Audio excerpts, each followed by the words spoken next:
dengan setia takut akan Tuhan.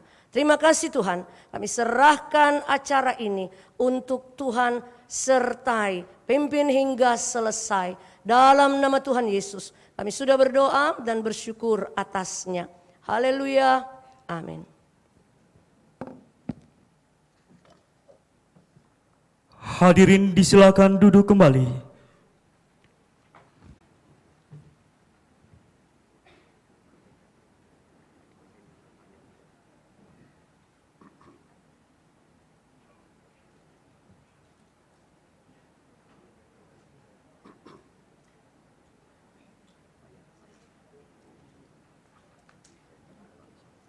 Luar biasa dibuka oleh Ketua Sekolah Tinggi Filsafat Teologia Jafrai Makassar. Hadirin yang berbahagia, dengan mengucap syukur kepada Tuhan yang Maha Kuasa atas anugerahnya,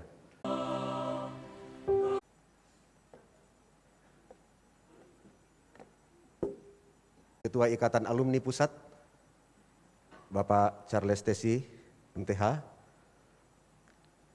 yang kami hormati perwakilan PGIW Sulsel Bara, Bapak Pendeta Adri Masih, yang kami hormati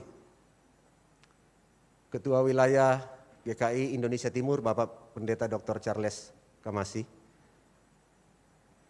Ketua Wilayah GKI Wilayah Papua III, Bapak Pendeta Yoakim Mote, Ketua Daerah 1 Sulawesi Selatan dan Barat, Bapak Pendeta Niko. Yang kami hormati juga Ketua STT Blessing, dalam hal ini diwakili Bapak Dr. Andi, Ketua Sinode,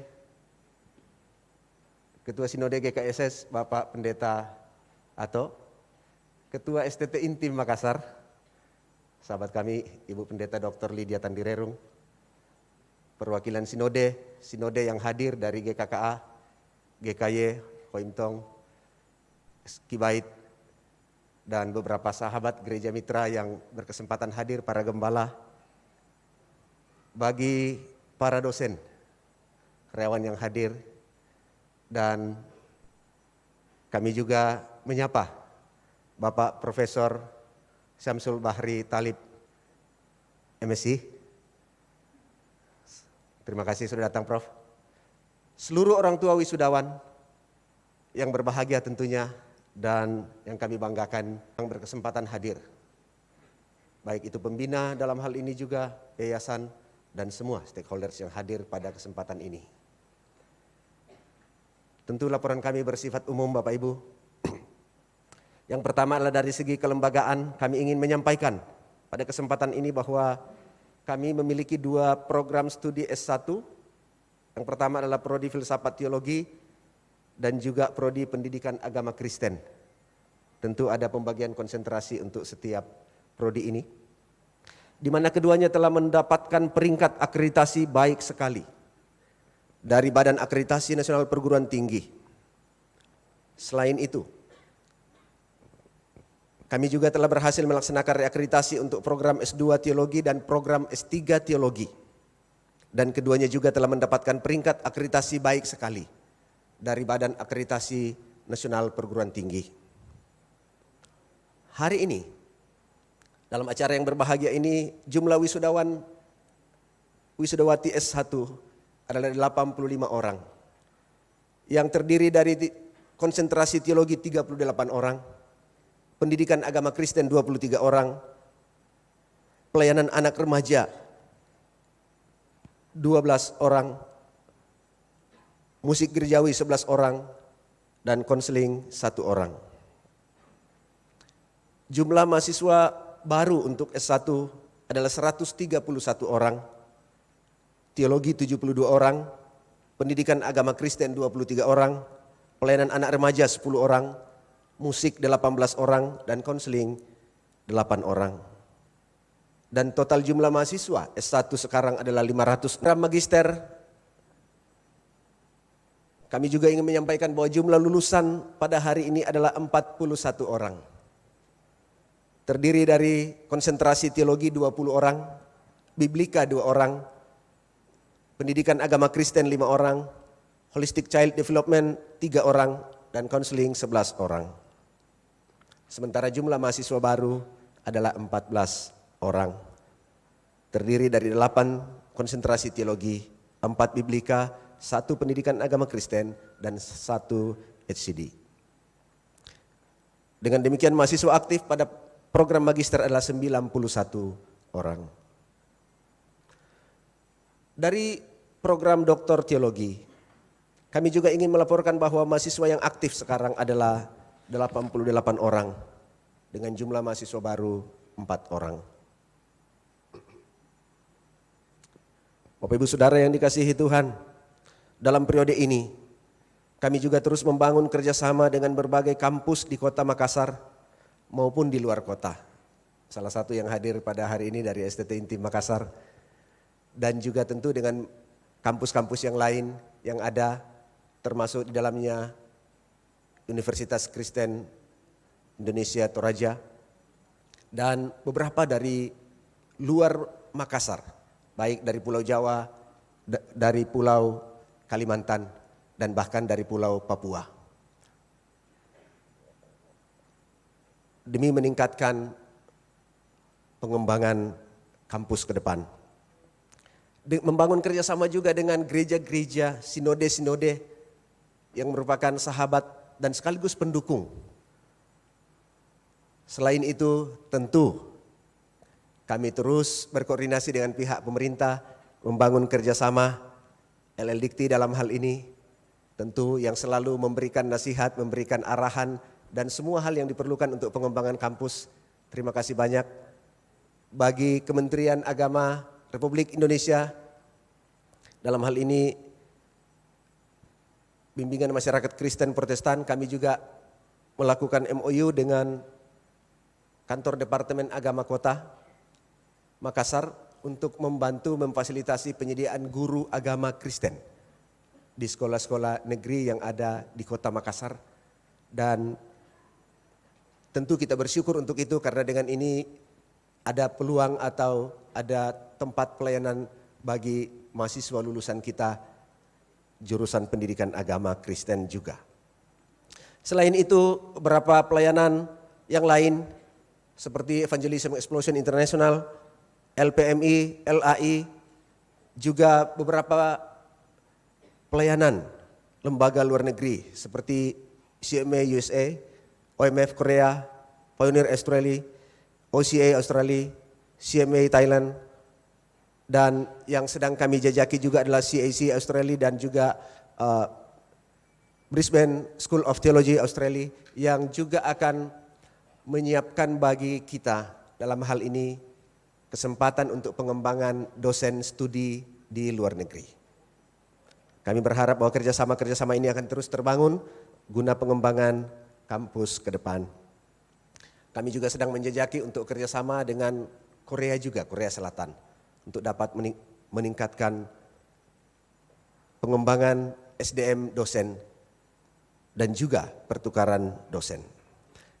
Dalam bidang akademik, kami telah melaksanakan revisi kurikulum yang tentu disesuaikan dengan program dan peraturan pemerintah, serta terus berupaya mengembangkan kurikulum yang sedang dikembangkan pemerintah sekarang berbasis MBKM, Merdeka Belajar Kampus Merdeka, demi tercapainya tujuan pemerintah bagi lulusan perguruan tinggi yang tidak hanya smart dalam hal-hal akademis, tetapi juga skillful untuk melaksanakan tanggung jawab di bidangnya masing-masing.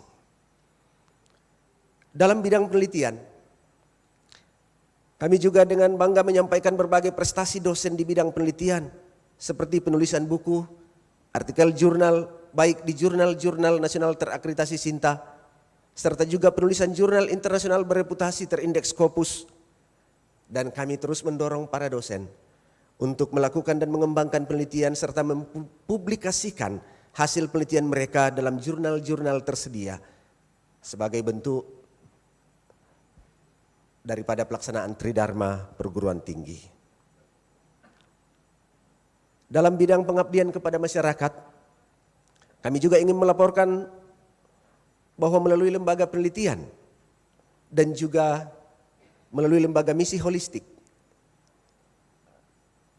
STF Jafrai terus berupaya memberikan layanan-layanan yang bersifat pengabdian kepada masyarakat, baik itu di Kota Makassar maupun juga kepada berbagai tempat di Indonesia, baik yang ada di kota maupun yang ada di desa-desa terpencil. Kami juga terus fokus dalam pengembangan sumber daya manusia, dalam hal ini dosen dan karyawan-karyawati, agar dapat memberikan layanan yang prima, layanan yang terbaik, yang lebih maksimal kepada Sabet S. Dasong, Ibu Beatrix Tumbol, Ibu Meli Lunanta, Ibu Evi Yusuf, Bapak Nyoman Lisias, Bapak Pendeta Hani Frederick, Bapak Charles Tesi. Dan selain mereka yang mengambil studi S3, kami juga sedang mengembangkan untuk persiapan program musik gereja sebagai sebuah program studi baru. Sedang menguliakan Ibu Pendeta Esther Elmi, STH SPD, juga Bapak Richard Kapoyos, MSN dalam program S3 musik. Dan kami juga sedang mendorong beberapa calon dosen untuk memulai kuliah S2 musik sebagai bentuk keseriusan kami mempersiapkan prodi musik di periode ini. Tentu ini merupakan jawaban yang kami siapkan terhadap kebutuhan yang datang dari pihak-pihak stakeholder, dalam hal ini gereja-gereja yang membutuhkan para pelayan di bidang musik gerejawi. Kami juga sedang membangun dan menjejaki beberapa kemungkinan kemitraan luar negeri untuk dapat mengutus dosen dan calon dosen untuk kuliah di luar negeri bagi pengembangan SDM dosen di masa yang akan datang. Dan tentu bersama Badan Pengurus Yayasan yang selalu memberikan perhatian, selalu mendampingi, memberi support semua yang mereka dapat lakukan yang terbaik. Untuknya kami sampaikan terima kasih tentunya. Kami terus berupaya mengembangkan sarana-prasarana sebagai penunjang. Di antaranya rencana pembangunan gedung asrama putri berlantai 4 untuk menambah daya tampung mahasiswi di asrama. Selain itu ruang kelas hybrid juga kami siapkan sebagai jawaban atas tantangan era digital, di mana seringkali kita sudah membutuhkan kelas semacam ini untuk memenuhi kebutuhan studi, secara khusus memang untuk pasca sarjana yang seringkali ada di luar kota. Selain itu, kami juga menyediakan bersama yayasan membangun fasilitas olahraga untuk kepentingan kesehatan seluruh warga kampus.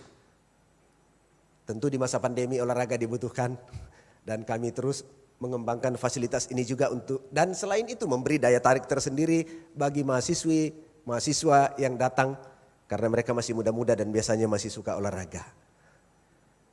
Dan juga perpustakaan berbasis online sedang kita kembangkan.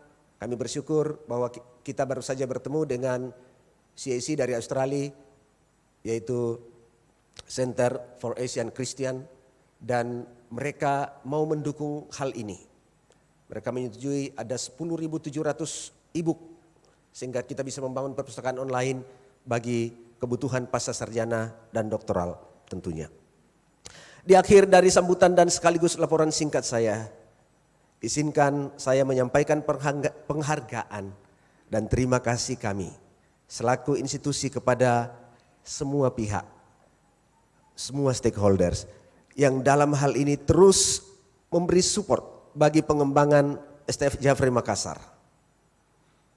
BPP selaku pembina, Badan Pengurus Yayasan,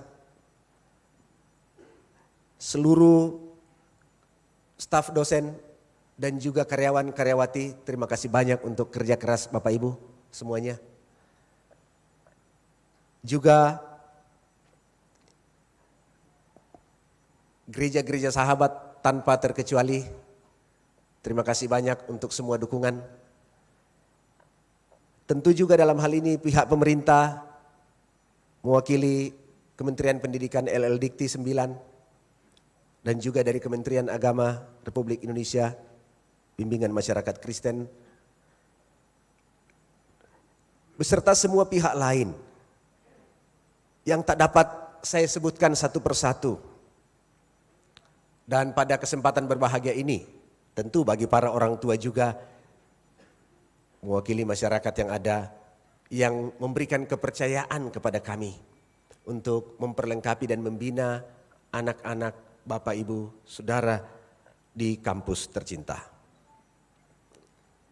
Kami sungguh berharap kiranya kerjasama ini akan terus dapat dilaksanakan ke depan. Serta berdoa kiranya Tuhan memberkati Bapak Ibu semua dalam semua tanggung jawab pekerjaan pelayanan yang Tuhan embankan.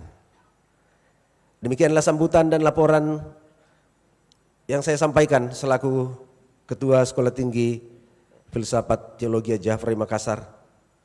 Selamat untuk para wisudawan wisudawati 2022 beserta semua orang tua yang berbahagia pada kesempatan ini.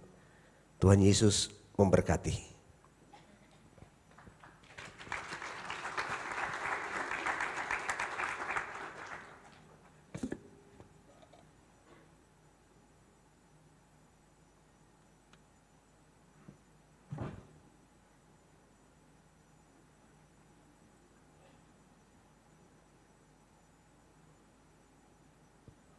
Orasi ilmiah oleh Dr. Daniel Ronda THM yang didahului pembacaan kurikulum vitae oleh Laura Megawati Manalu, ST, STH, MSN.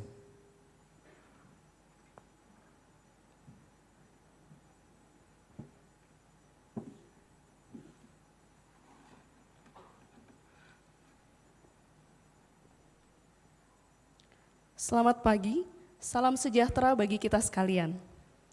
Perkenankan saya untuk membacakan kurikulum vitae dari orator kita pada pagi hari ini.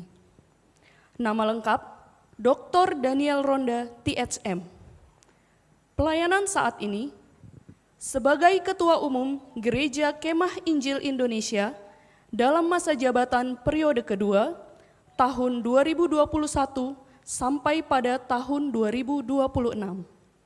Dan juga sebagai dosen tetap bidang teologi praktika di Sekolah Tinggi Filsafat Jafrai Makassar. Selanjutnya, pelayanan lainnya sampai pada saat ini. Pertama, sebagai asesor Badan Akreditasi Nasional Perguruan Tinggi Kementerian Pendidikan dan Kebudayaan Republik Indonesia. Yang kedua, sebagai dosen tamu pada beberapa sekolah tinggi teologia yang ada di Indonesia. Ketiga, sebagai pembicara atau pengkhotbah di berbagai denominasi gereja yang ada di Indonesia. Yang keempat, merupakan reviewer jurnal di beberapa jurnal yang terakreditasi. Yang kelima, sebagai pembicara atau instructor di International Leadership Institute. Yang keenam, merupakan pengurus Asia Pacific Alliance Churches dengan kantor yang berpusat di Australia. Dan yang ketujuh, beliau aktif sebagai penulis buku dan jurnal di bidang kepemimpinan dan penggembalaan. Adapun pelayanan lainnya, yang pertama, sebagai gembala jemaat di Ubud, Bali, pada tahun 1989 sampai pada tahun 1994. Yang kedua, sebagai Ketua Sekolah Tinggi Filsafat Jafrai Makassar pada tahun 2006 sampai pada tahun 2016. Yang ketiga, sebagai pembicara di Hagai Institute dalam topik kepemimpinan. Dan yang keempat, merupakan anggota Komisi Pendidikan Teologi Internasional Persekutuan Gereja Alliance di seluruh dunia pada tahun 2016 sampai pada tahun 2022. Pendidikan, pertama, menempuh pendidikan strata 1 bidang teologi di Sekolah Tinggi Filsafat Jafrai Makassar dan meraih gelar sarjana teologi. Yang kedua, menyelesaikan program Master of Divinity bidang Pastoral Studies di Alliance Biblical Seminary Manila, Philippines. Yang ketiga, menyelesaikan program Master of Theology bidang teologi sistematika di Asia Graduate School of Theology, Manila, Philippines. Yang keempat, menyelesaikan program doktor bidang kepemimpinan gereja di Asbury Theological Seminary, Wilmore, Kentucky, USA, bidang Doctor of Ministry, Church Leadership. Dan yang kelima, menyelesaikan program Doktor Teologi Praktika di Sekolah Tinggi Teologia Jafrai, Jakarta. Keluarga, Dr. Daniel Ronda THM menikah dengan Elizabeth Selvina Ronda MTH, dikaruniai satu orang putri bernama Karissa Bunga Ronda dan satu orang putra bernama Bagus William Ronda, di mana keduanya sudah bekerja. Demikian pembacaan kurikulum vitae dari Dr. Daniel Ronda THM. Atas perhatian Bapak, Ibu, dan saudara-saudari sekalian, diucapkan terima kasih.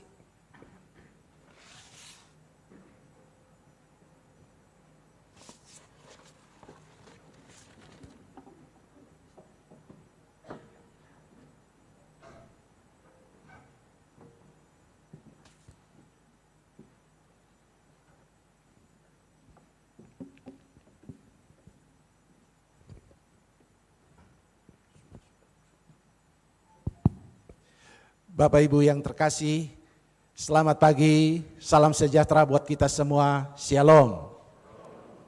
Terima kasih atas perkenalan yang sangat luar biasa dari Miss Mega, thank you banyak. Dan pada kesempatan yang berbahagia ini, izinkan saya menyampaikan orasi di depan seluruh sivitas akademika, para wisudawan dan tamu dalam sidang terbuka, rapat senat terbuka STFT Jeffrey dalam rangka agenda tunggal wisuda sarjana dan pasca sarjana. Bapak Ibu Saudara yang terkasih, tema orasi yang saya ingin sampaikan pada hari ini adalah pergumulan serta apa yang menjadi solusi yang kita akan berikan bagi kita semua, hamba-hamba Tuhan, pelayan-pelayan Kristus. Pelayan Kristus yang berdampak di era masyarakat digital. Dunia saat ini sudah berubah dan perubahan itu akan terus terjadi, di mana tak ada seorang ahli pun dapat mengetahui kemana ujungnya. Semua ini adalah bagian dari disrupsi yang kita sebut dengan revolusi industri 4.0. Perubahan yang cepat dan kompleks ini kita sederhanakan saja dengan nama istilah era digital atau era masyarakat digital. Artinya suatu masyarakat atau generasi yang benar-benar menyatu dengan teknologi. Kehidupan yang menyatu dengan teknologi internet membuat para pemimpin termasuk dunia pendidikan patut mengantisipasinya dengan serius. Negara Indonesia yang menjadi bagian dari perubahan itu, apalagi sebagai negara dengan penduduk keempat terbesar di dunia, sudah mengalami perubahan yang drastis ini. Peristiwa pandemi global COVID-19 selama 2,5 tahun mempercepat proses digitalisasi masyarakat Indonesia, termasuk kehidupan gereja. Tantangan perubahan dan dunia dan Indonesia itu berdampak pula ke masalah spiritualitas manusia. Kehidupan beragama menjadi lebih pragmatis, karena di satu sisi dapat mempermudah prosesi keagamaan, namun ada kecenderungan terjadi pendangkalan spiritualitas. Memang spiritualitas dalam kekristenan tidak mudah diukur karena sifatnya sangat subjektif. Dan dalam kekristenan, spiritualitas itu sebuah perjalanan yang dinamis.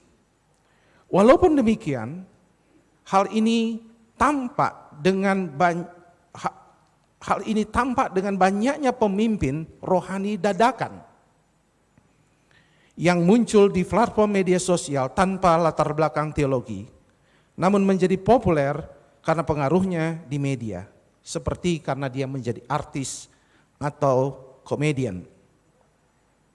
Pada sisi lain, pengaruh pemimpin rohani terhadap generasi muda, terhadap spiritualitas semakin menurun. Bilangan Research Center dalam publikasi hasil penelitian menunjukkan bahwa para pemimpin rohani, kita baca gembala, semakin menurun dalam kehidupan rohani, pengaruhnya semakin menurun dalam kehidupan rohani seseorang, khususnya dalam kehidupan generasi muda. Ditemukan bahwa, quote unquote, terjadi penurunan peran gembala jemaat dalam menuntun anak remaja dan pemuda untuk percaya pada Tuhan Yesus dari 37,9% pada tenggang waktu sekitar 40 tahun yang lalu, dan hari ini menjadi 10,6% saja di antara generasi muda hari ini.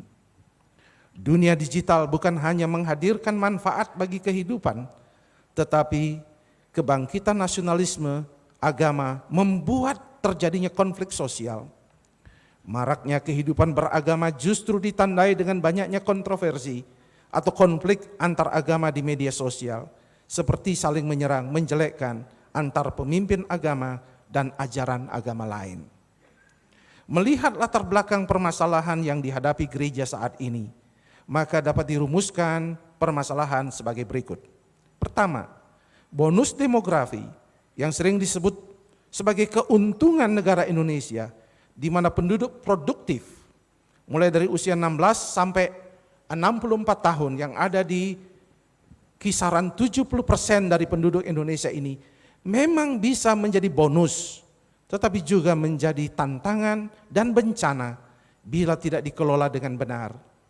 Jadi bagaimana pemimpin rohani dapat memberikan nilai-nilai values bagi generasi yang baru ini? Kedua, pelayanan gereja di dunia digital masih penuh tantangan, dan pada sisi lain kita berhadapan dengan kondisi kesejahteraan penduduk, kondisi politik, ekonomi, pendidikan, kesehatan, sosial budaya, agama juga serta lingkungan perlu mendapat perhatian gereja, karena itulah mandat untuk pelayan Kristus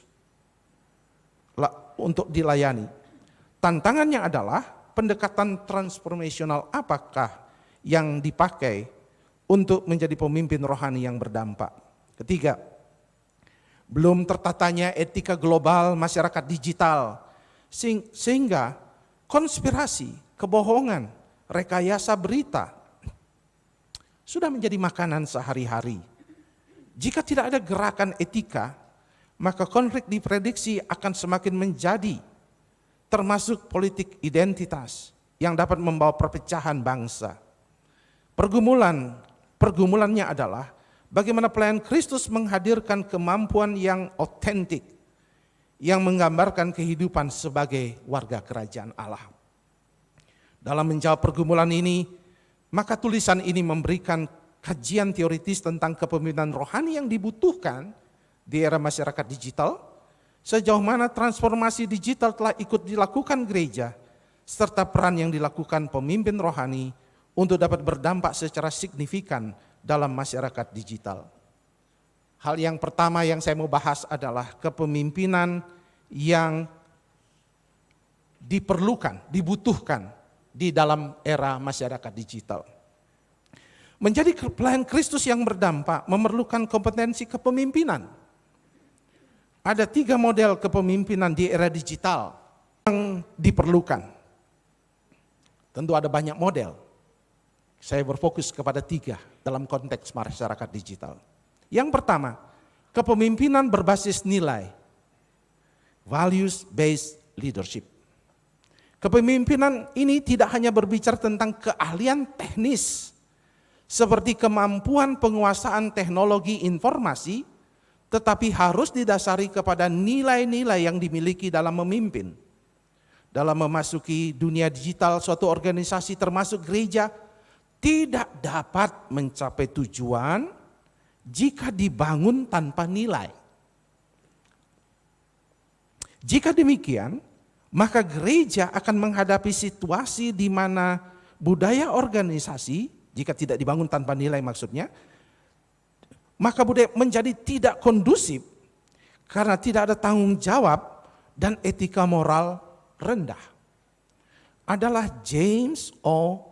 Toole yang melihat pentingnya kepemimpinan berbasis nilai, di mana ini adalah cara untuk memampukan organisasi mencapai tujuannya. Ketika dalam organisasi sudah ada visi, misi, tujuan, sasaran, rencana strategis dan manajemen yang baik, maka penting dibangun di atas nilai-nilai. Ada 4, integritas, kepercayaan, mendengarkan dan menghargai pengikut. Ini murni dalam konteks dunia digital. Yang pertama diperlukan integritas. Saya tidak membaca keseluruhan. Artinya di mana ada kesatuan antara kata dan perbuatan. Memiliki integritas adalah nilai sebuah kesatuan antara perkataan, keyakinan dan perbuatan pada diri individu seorang pemimpin. Ini adalah nilai tertinggi kepemimpinan di organisasi apapun bentuknya. Yang kedua, kepercayaan. Seorang pemimpin di dalam era digital haruslah seorang yang dapat dipercayai. Yang ketiga, mendengarkan. Kunci keberhasilan seorang pemimpin adalah kemampuan untuk mendengarkan pengikutnya, memahami keinginan organisasi yang dipimpinnya. Itulah kepemimpinan yang diperlukan di dunia digital saat ini. Yang keempat adalah kepemimpinan yang menghargai pengikut, yaitu kepemimpinan di mana diterapkan dalam organisasi adalah seperti seorang yang sedang mengajar, bukan memerintah. Pemimpin wajib menjadi guru yang baik bagi para pengikutnya. Pemimpin sebagai guru memberi persona yang memberdayakan, mendorong pengikutnya untuk menerima nilai-nilai pelayanan dan menginternalisasikan serta dibangun kelompok-kelompok kerja yang diharapkan berkembang. Kepemimpinan model guru berbicara tentang menghargai karunia setiap individu yang dipakai untuk kepentingan memimpin secara bersama-sama. Itulah kepemimpinan yang berbasiskan nilai. Model yang kedua adalah model kepemimpinan berbasis transformasi. Kepemimpinan model ini adalah berbeda dengan kepemimpinan transaksional atau kepemimpinan yang berfokus kepada manajemen yang baik dan tertata. Kepemimpinan transaksional berfokus kepada penyusunan visi dan misi, strategi pencapaian, manajemen tata kelola yang baik, serta luaran atau output yang diharapkan. Tetapi berbeda dengan kepemimpinan transaksional. Seorang yang menjadi pemimpin transformasional dalam menjalankan, dalam mencapai tujuannya, memandang organisasi sebagai entitas di mana sang pemimpin melakukan persuasi dan motivasi, mendorong, meyakinkan, dan akhirnya mendorong perubahan. Seorang pemimpin transformational bukan pemimpin yang berfokus kepada dirinya sebagai pahlawan, melalui visi dan misi, serta menetapkan strategi untuk mewujudkan visi dan misi itu. Cara yang dipakai adalah dengan menginspirasi. Cara yang dipakai menginspirasi, memotivasi, serta menemukan peluang pertumbuhan dan meningkatkan efektivitas pelayanan. cara membangun kepemimpinan yang berbasis transformasi adalah perubahan yang meliputi membangun pengaruh, memberikan motivasi dan menginspirasi, menstimulasi pikiran, dan mentoring. Ini yang kedua, ada 4. Yang pertama, membangun pengaruh. Pemimpin transformasional bekerja menuju perubahan nyata dimulai dengan membangun pengaruhnya seperti memberi contoh, bertindak dengan optimisme, punya kepercayaan diri, memiliki standar moral etika yang tinggi, sehingga putusan yang dihasilkan menjadi sebuah pengaruh yang akan diikuti. Yang kedua, memberi motivasi dan yang menginspirasi. Dalam Alkitab ada pemimpin bernama Nehemia yang menunjukkan kemampuan dalam memberi motivasi dan inspirasi dalam membangun bangsa Israel, dalam membangun tembok Yerusalem. Ia berhasil mengubah dalam waktu singkat pengikutnya dari pesimis dan berkecil hati menjadi pekerja yang agresif dan efektif. Itu karena motivasi yang menginspirasi. Yang ketiga, yaitu menstimulasi pikiran.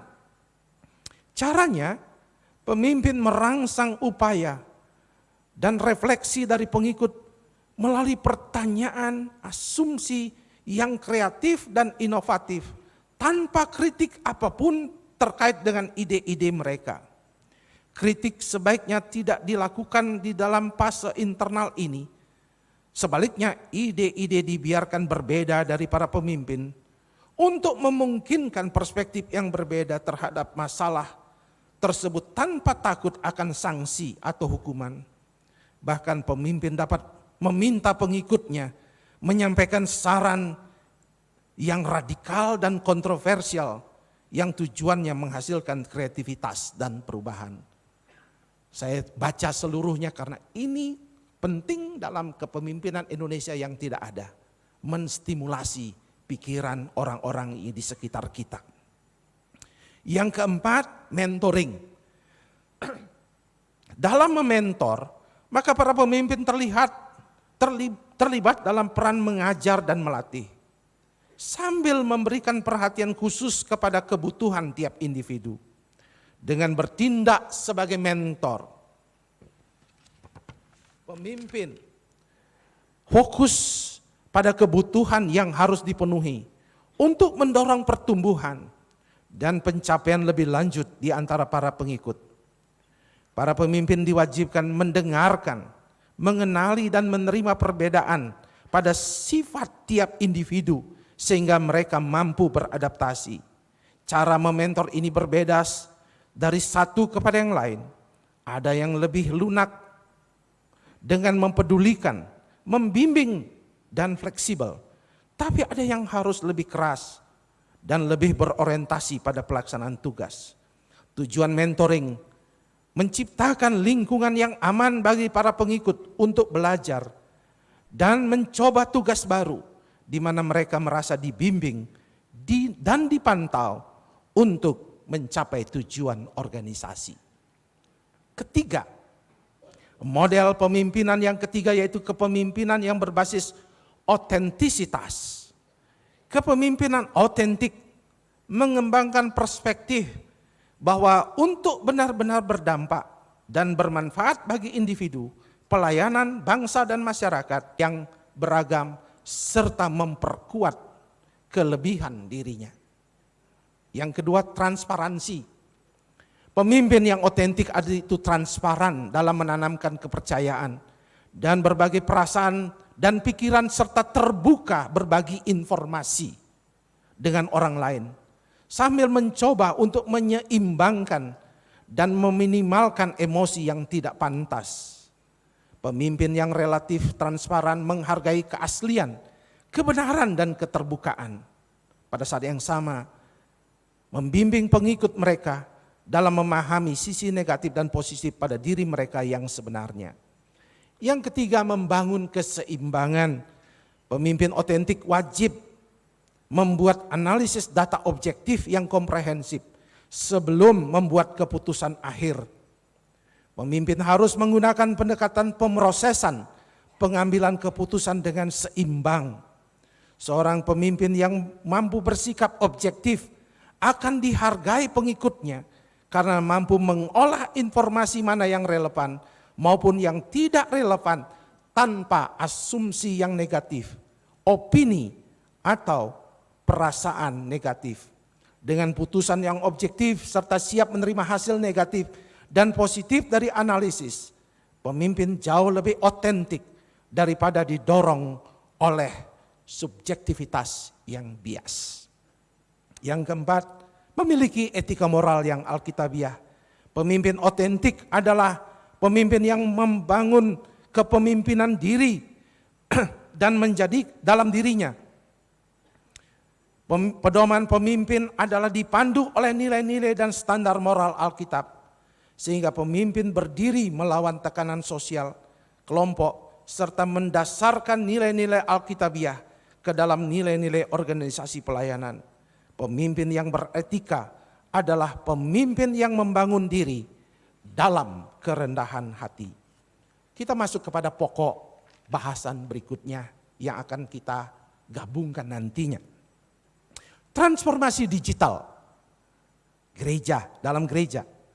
Dalam revolusi 1.0 yang dimulai abad ke-16, penemuan mesin-mesin termasuk mesin cetak memiliki dampak yang paling dramatis pada peradaban manusia saat itu, yang masih dirasakan sampai hari ini. Ini membawa satu era baru, yaitu budaya membaca bagi orang biasa, dan menyediakan akses yang lebih luas kepada semua orang berbagi pengetahuan dan sastra dalam bentuk buku kepada semua orang.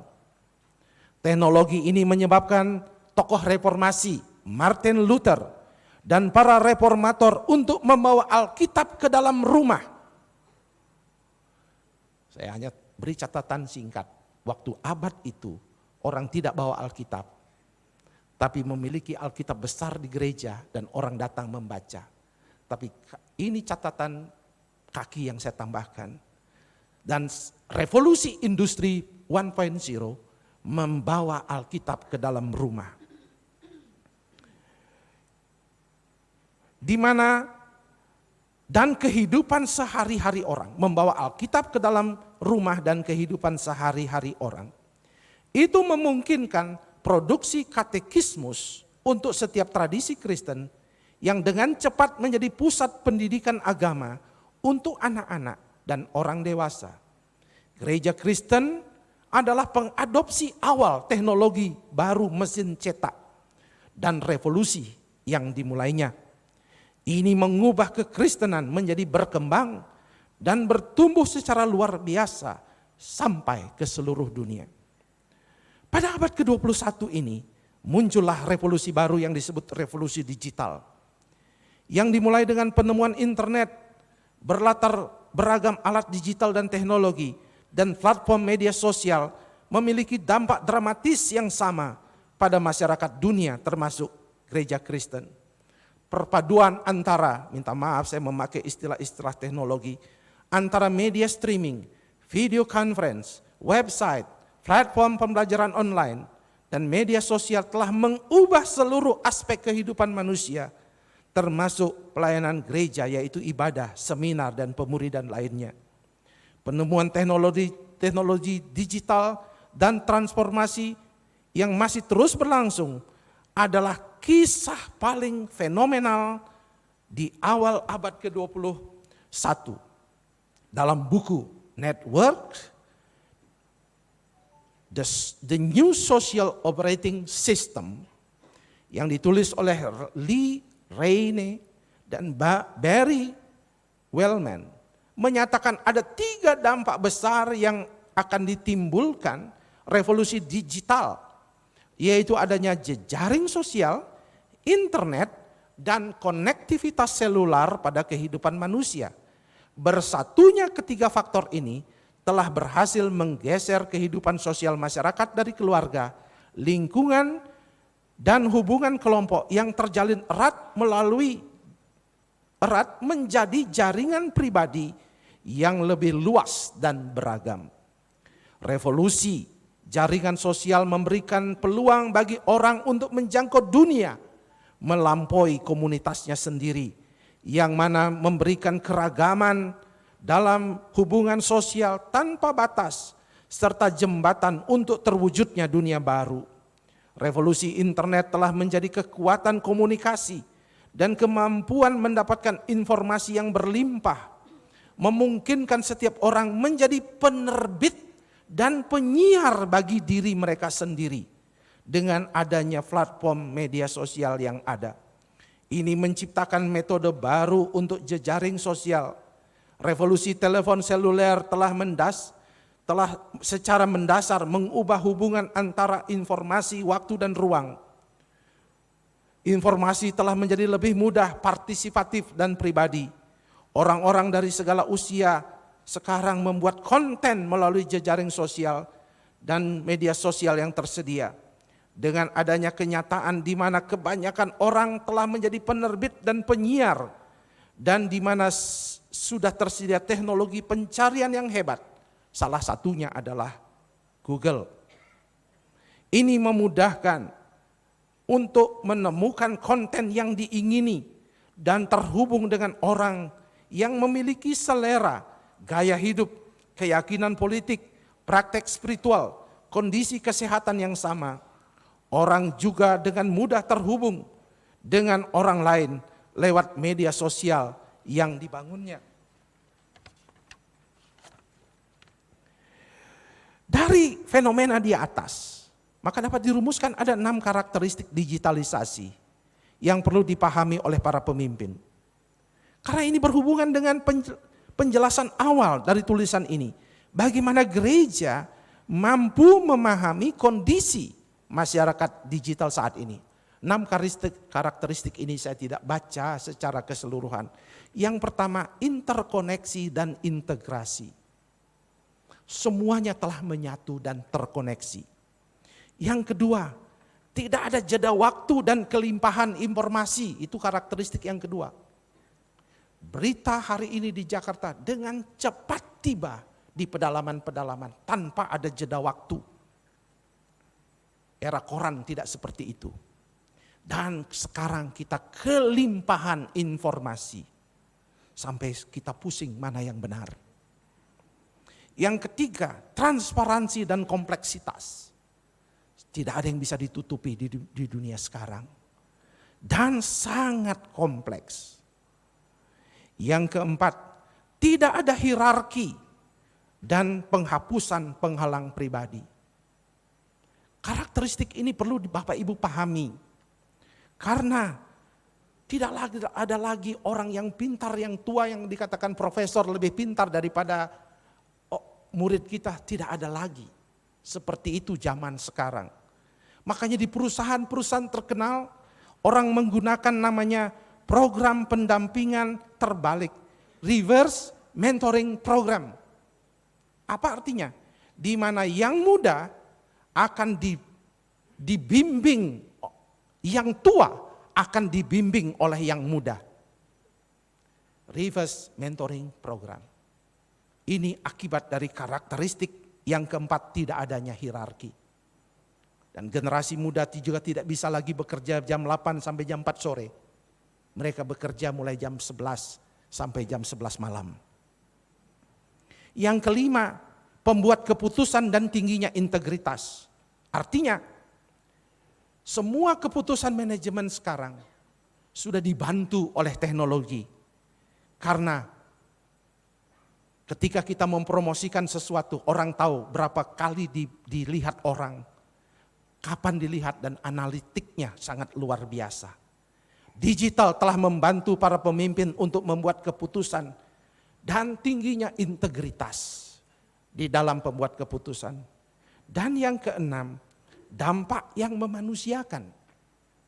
Ternyata teknologi, sinergi antara manusia dan robot telah membuat manusia merasa dimanusiakan dan merasa berharga. Saya membuat contoh joke sederhana. Dengan adanya Google Map, Ketika kita menyetir, ketika kita salah disuruh belok kiri, kita belok kanan. Maka dia dengan sabar mengatakan, dia tidak marah. Dia katakan nanti berbalik lagi.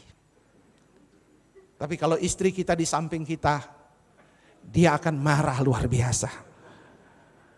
Dia akan bilang, di mana matamu sudah saya bilang belok kiri? Kenapa kamu belok kanan? Google Map mungkin masa depannya akan muncul kalimat bila kita salah belok kiri ke kanan, belok. Google Map akan berkata, Anda tadi salah tapi sabarlah. Anda diberi peluang untuk memperbaikinya. Sangat manusiawi sekarang dunia robot itu. Bahkan saya berdoa supaya tidak terjadi. Katanya akan ada pendeta robot. Di mana orang mengaku dosa dan diterima dengan senang hati. Dan tidak ada yang bisa membongkar rahasianya.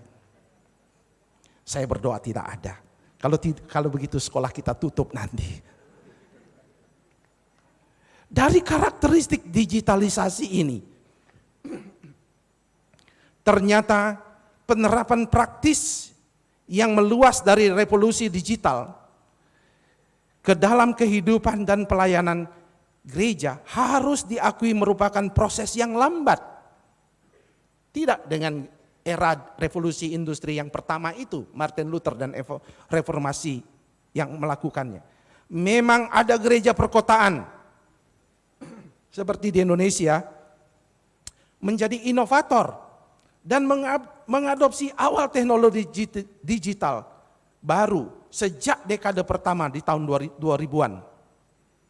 Mereka menyiarkan kebaktian minggu secara online dan menggunakan platform media sosial untuk terhubung dengan anggota mereka sehingga mendapatkan pendengar atau penonton yang lebih luas. Dari sini gereja ini membangun hubungan, berbagi iman, berdoa, mengeksplorasi masalah sosial dan yang lainnya. Selain itu, mereka juga mengembangkan situs menarik yang berfungsi sebagai pusat kehidupan dan pelayanan gereja, serta memberikan ajakan yang menarik bagi orang-orang untuk mengalami komunitas mereka. Gereja-gereja urban ini sudah sejak awal mengadopsi pemanfaatan alat dan media digital untuk memajukan misi mereka dan mewartakan Injil. Sebagian, saya beri catatan kaki, gereja-gereja karismatik dan Pentekostal telah mengadopsi sejak awal. Berbeda dengan gereja urban yang begitu cepat mengakselerasi perubahan teknologi, maka kebanyakan gereja memiliki respon yang berbeda. Ada yang cepat, tapi kebanyakan lambat dalam mengantisipasi perubahan. Lewat peristiwa pandemi global COVID-19, maka terjadi pergeseran yang terpaksa, yaitu manusia dipaksa melakukan seluruh aktivitas kehidupan kerja ke dunia virtual, termasuk konsumsi dan cara bersosialisasi. Ini memicu pergeseran besar-besaran dan lebih jauh ke aktivitas virtual yang semua kehidupan manusia termasuk pelayanan gereja. Salah satu paradoks dari perubahan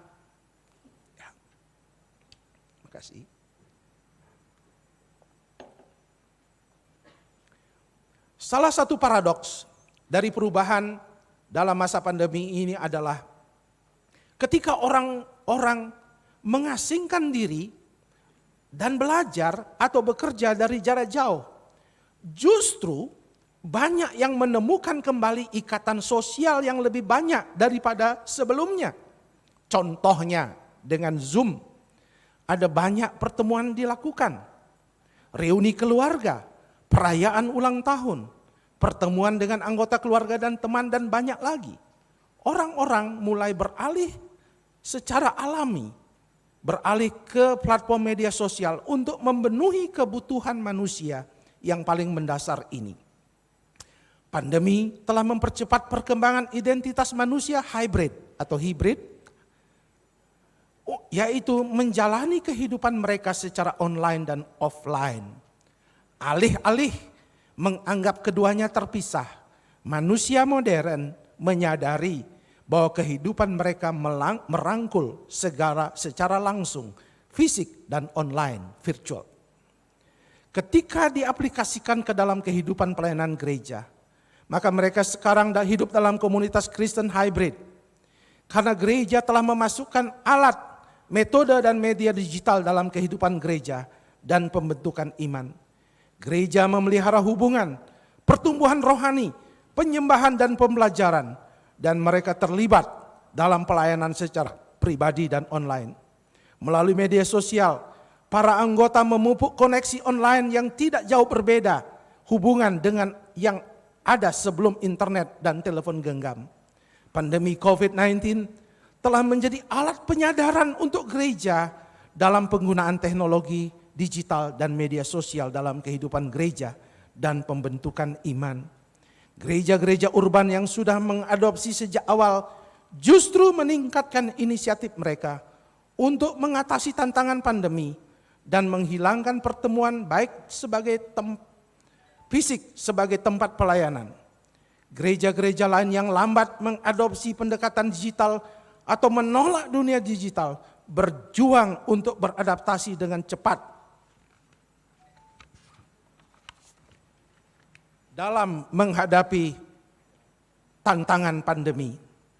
Ada yang berhasil, tapi banyak yang tidak. Dalam menghadapi pandemi, gereja-gereja mulai berdamai dengan kekhawatiran mereka tentang teknologi dan sudah melihat manfaat nyata yang diberikan oleh internet dan teknologi digital. Selama 2 dekade terakhir, para peneliti yang mempelajari agama dan internet telah memperlihatkan manfaat yang tak terbantahkan yang dapat ditawarkan oleh berbagai aspek pekerjaan keagamaan secara online kepada kelompok-kelompok agama. Ada pandangan yang berkembang yang menggambarkan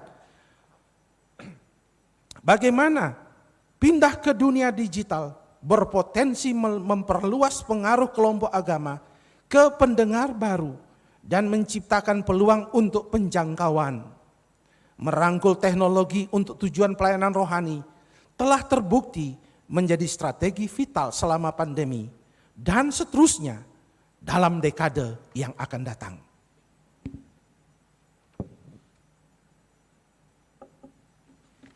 Bagian yang inti, panggilan untuk berdampak di era masyarakat digital. Sebagaimana tujuan dari tulisan ini ada 3. Pemimpin rohani dapat memberikan nilai-nilai bagi generasi baru ini. Kedua, menemukan pendekatan transformasional yang dipakai menjadi pemimpin rohani yang berdampak. Ketiga, pelayan Kristus yang menghadirkan kepemimpinan yang otentik yang menggambarkan kehidupan sebagai warga kerajaan Allah. Peran umum, sebelum masuk kepada peran khusus, peran umum yang dapat dilakukan adalah sebagai pelayan Kristus untuk berdampak adalah kata kuncinya keterbukaan, kemampuan beradaptasi, serta sikap optimistik bahwa sesuatu bisa dikerjakan. Keterbukaan, adaptasi, optimistik.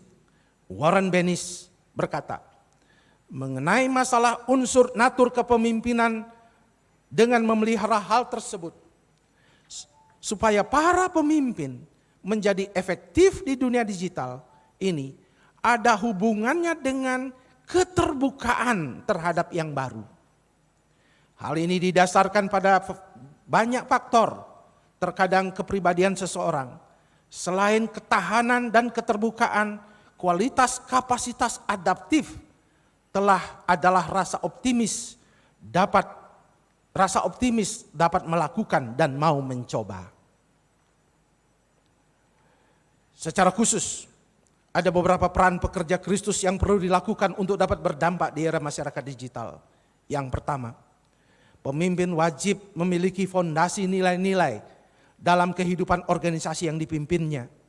Dari kajian literatur dan observasi di lapangan, saya sebagai pemimpin menyatakan begini, maka pemimpin yang memimpin dengan nilai-nilai yang alkitabiah akan menjawab karakteristik digitalisasi masyarakat, di mana nilai integritas, kepercayaan, mendengarkan, serta menghormati pengikut, menjadikan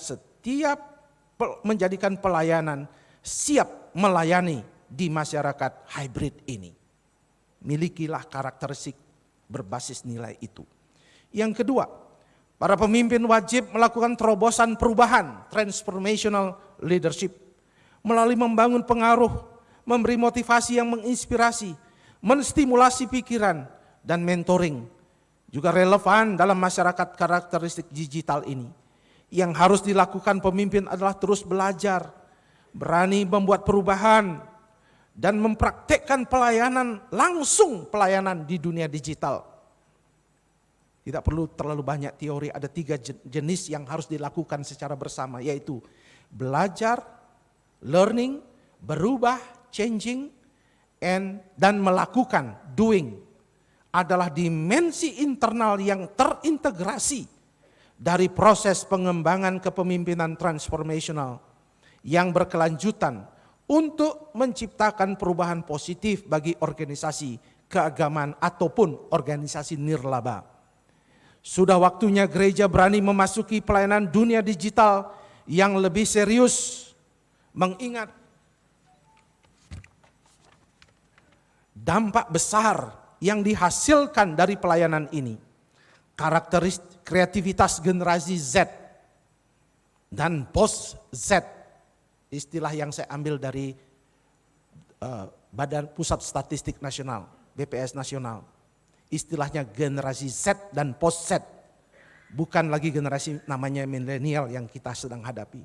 Di gereja ini patut diajak masuk ke dalam pelayanan hybrid, di mana pelayanan digital mampu menjawab permasalahan manusia secara holistik. Ketiga, peran pemimpin yang otentik melalui pengembangan karakter, yaitu mengenal diri, transparansi, membangun keseimbangan, dan memiliki etika moral yang alkitabiah adalah bagian penting dalam pengembangan pelayanan di masyarakat digital. Saat semua orang bisa menjadi narasumber bagi dirinya, dia adalah wartawan bagi dirinya, dia adalah penerbit bagi dirinya, dia adalah reporter bagi dirinya, maka membangun etika dan nilai-nilai etika dalam interaksi masyarakat digital adalah keniscayaan. Masyarakat digital tanpa etika akan menjadi masyarakat anarkis yang menghasilkan komunitas digital yang sakit.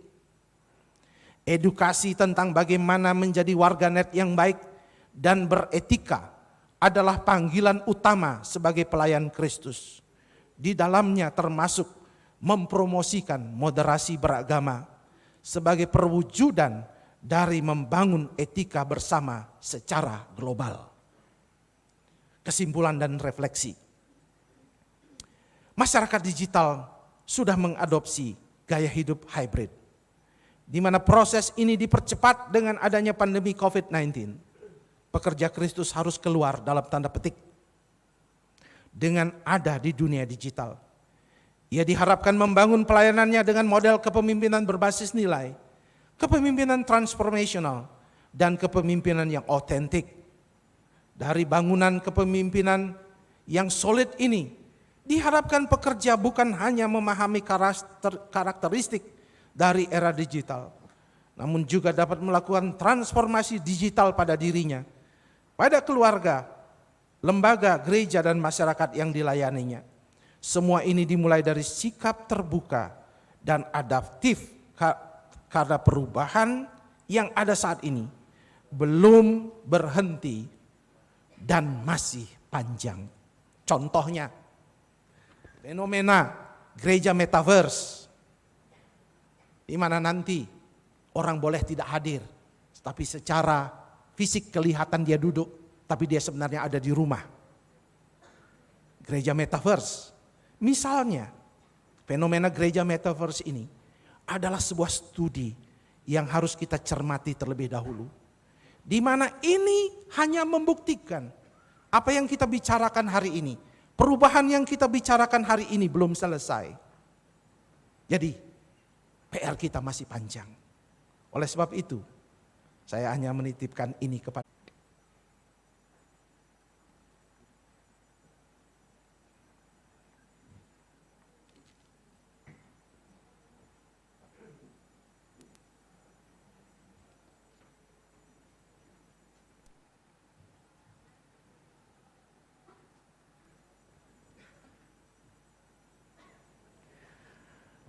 Baik, saya akan membacakan kepada kita semua, secara khusus para wisudawan, surat keputusan. Dan saudara-saudara yang dipanggil namanya dipersilakan untuk naik ke podium. Surat keputusan nomor 35-SK-STFTJ-Romawi 9-2022 tentang penetapan mahasiswa yang diwisuda pada hari ini, Sabtu 10 September 2022.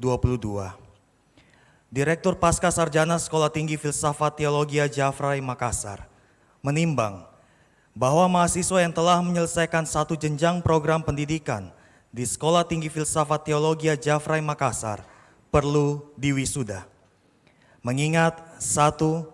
Undang-Undang Nomor 20 Tahun 2003 tentang Sistem Pendidikan Nasional. 2.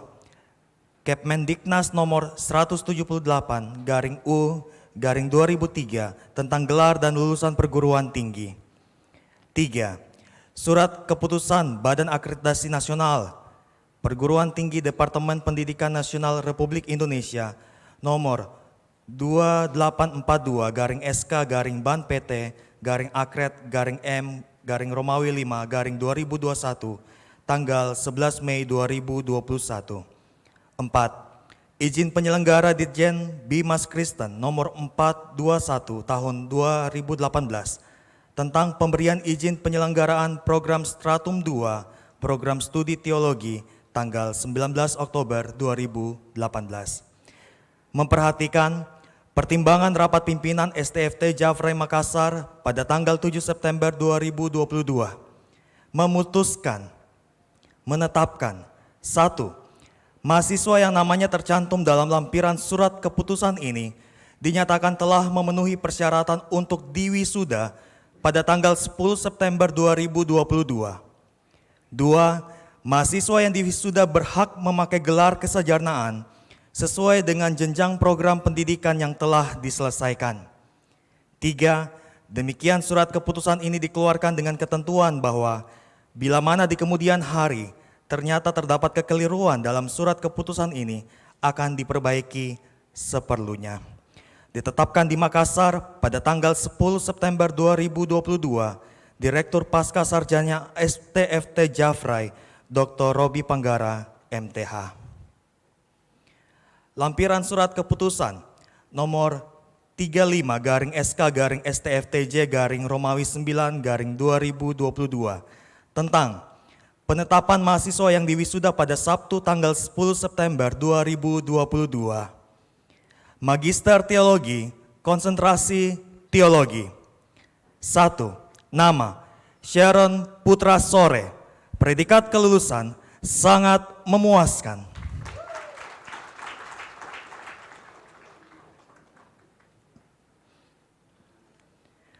2. Nama, Shirley Ivorik Cuandi.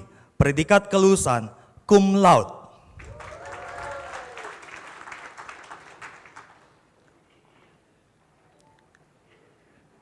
3. Nama, Andrianus Paridi. Predikat kelulusan, sangat memuaskan.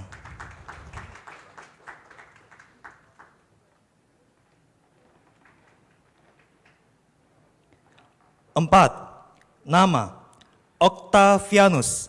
Predikat kelulusan, magna cum laude.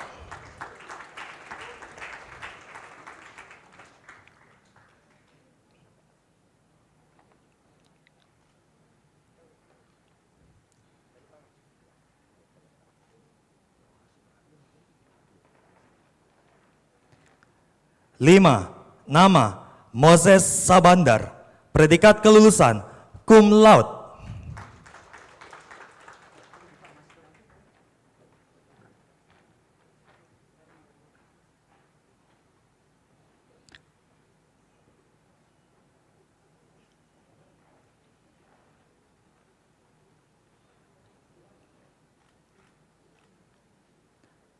6. Nama, Rowi Jara Wadu. Predikat kelulusan, cum laude.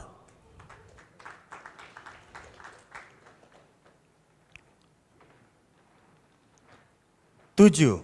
Nama, Esau Tenuye. Predikat kelulusan sangat memuaskan.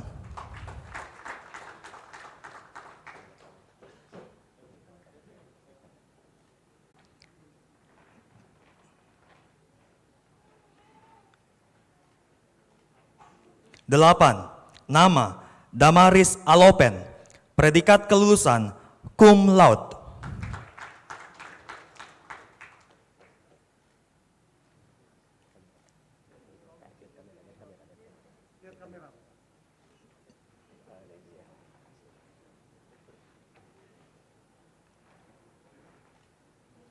Sembilan, nama Misal Magai, predikat kelulusan sangat memuaskan.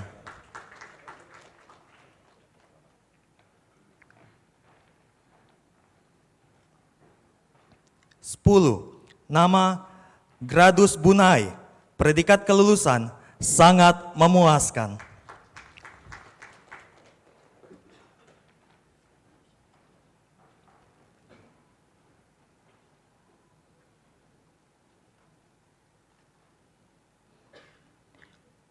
Sebelas, nama Agustina, predikat kelulusan magna cum laude.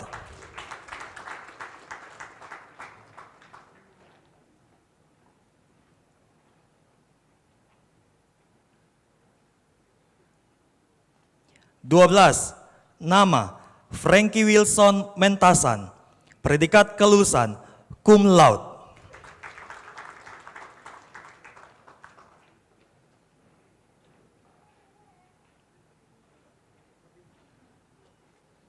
13. Nama Andre Malau, predikat kelulusan magna cum laude.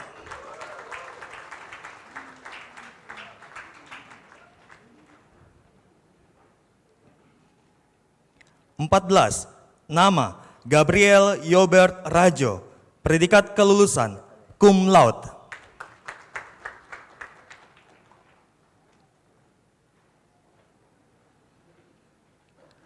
15. Nama Nata Mandala Apui, predikat kelulusan sangat memuaskan.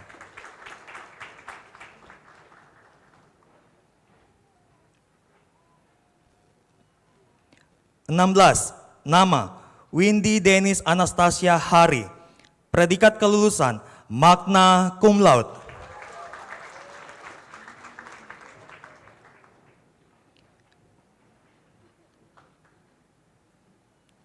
17. Nama Yusran, predikat kelulusan cum laude.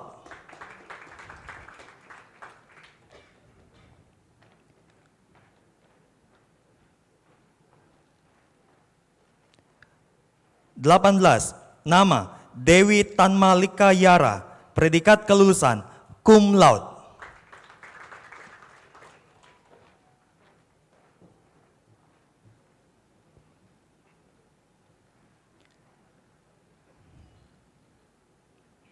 19. Nama Nia Elfri Yunita, predikat kelulusan magna cum laude.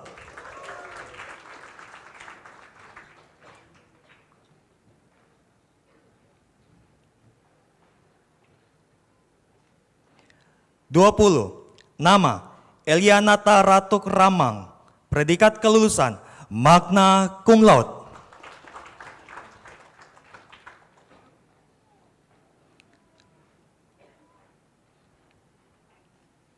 'Berikutnya Magister Teologi Konsentrasi Biblika. 21. Nama Herianto, predikat kelulusan cum laude.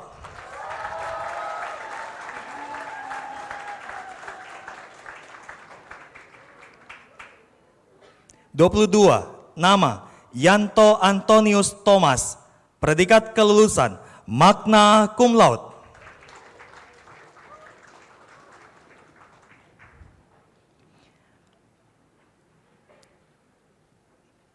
'Berikutnya Magister Teologi Konsentrasi Pendidikan Agama Kristen. 23. Nama Indra Octavian Sanda Toding, predikat kelulusan magna cum laude.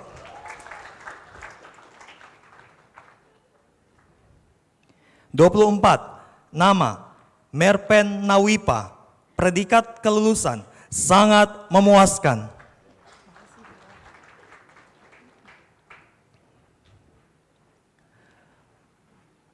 (25) Nama Yakubus Makai, predikat kelulusan sangat memuaskan.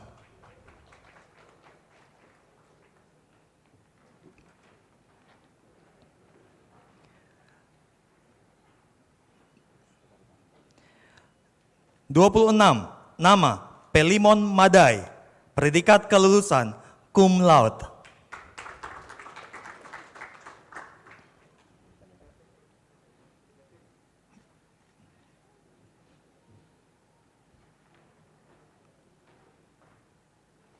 (27) Nama David Butu, predikat kelulusan sangat memuaskan.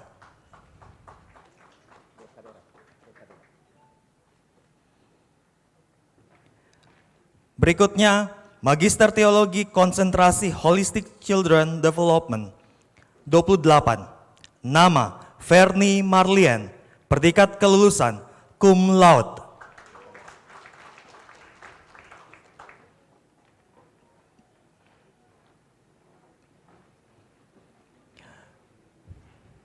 (29) Nama Yeremiati Octavia, predikat kelulusan cum laude.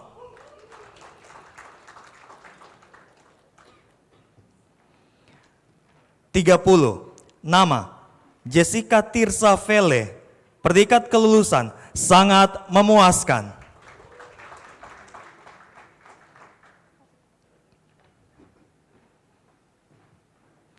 Berikutnya, Magister Teologi Konsentrasi Konseling Kristen. 31. Nama Freddy, predikat kelulusan sangat memuaskan.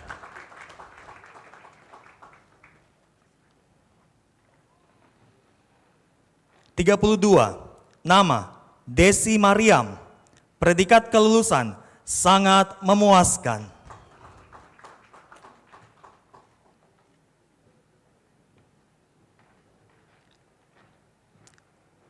(33) Nama Billy Relista Putra, predikat kelulusan sangat memuaskan.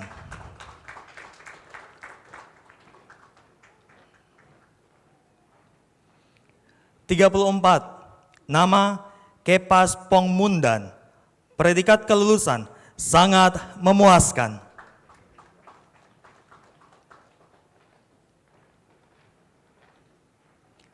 (35) Nama Vita Susana Toliansa, predikat kelulusan sangat memuaskan.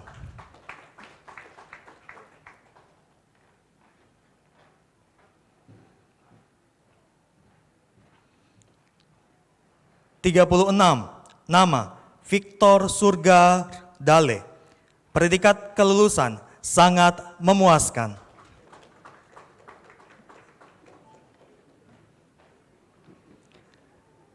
37.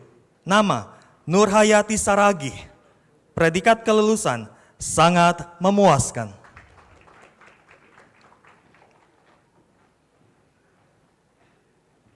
38. Nama Dea Anggriani Pondaak, predikat kelulusan cum laude.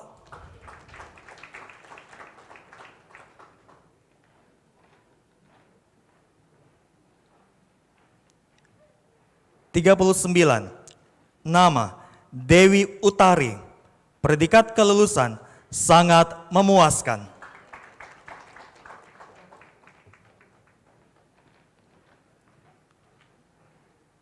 40. Nama Harald Glandinov Kadiaman, predikat kelulusan sangat memuaskan.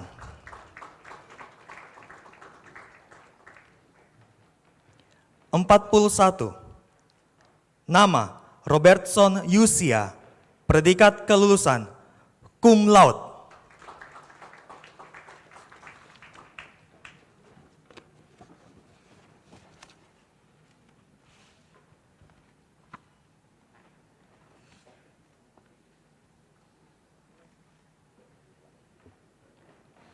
Berikutnya saya akan lanjutkan untuk membacakan surat keputusan bagi stratum 1.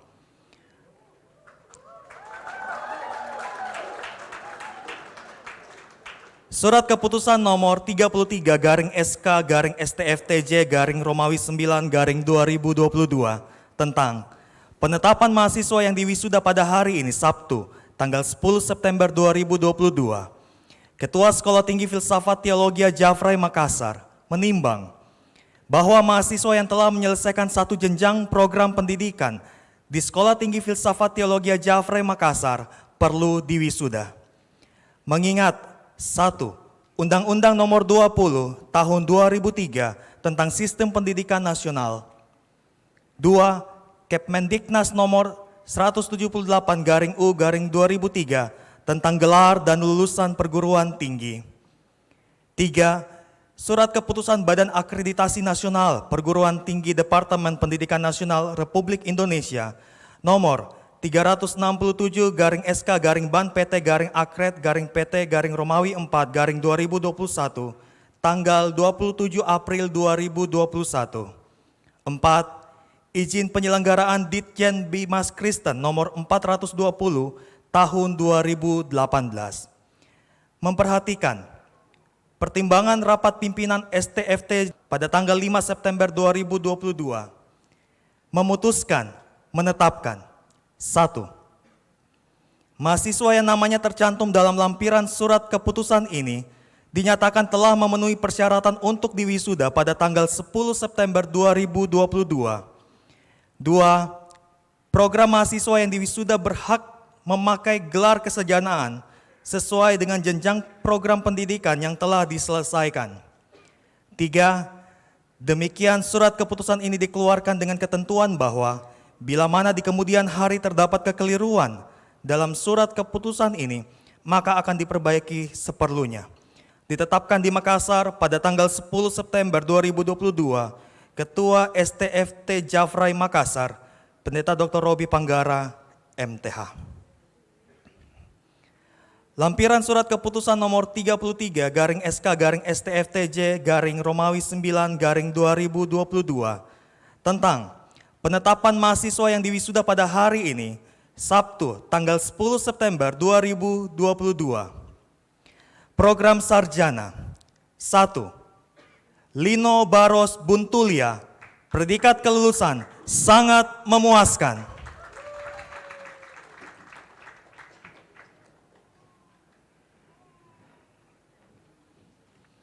2. Iston B, predikat kelulusan memuaskan.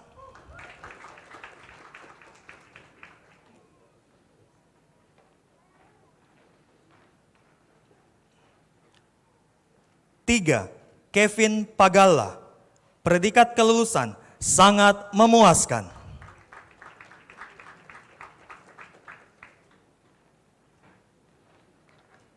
4. Spinner Gun, predikat kelulusan sangat memuaskan.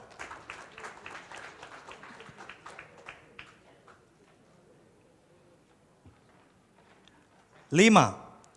Yosep Setianto, predikat kelulusan sangat memuaskan.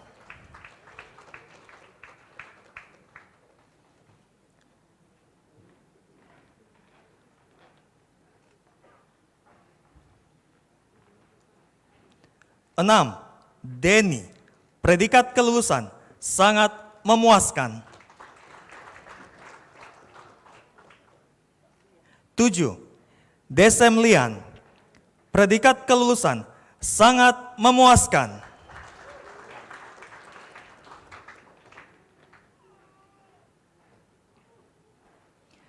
8. Halena I. Padakari, predikat kelulusan dengan pujian.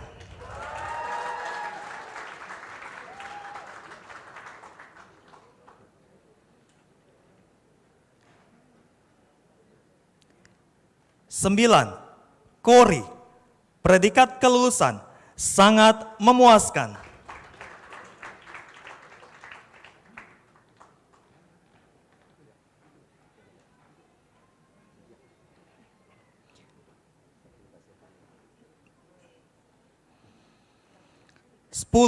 Maleni Mariam Atakari. Predikat kelulusan sangat memuaskan.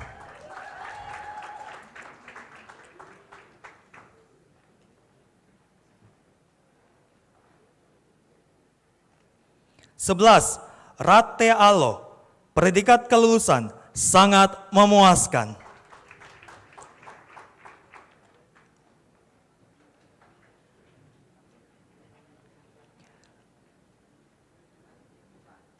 12. Yurmin Yando. Predikat kelulusan sangat memuaskan.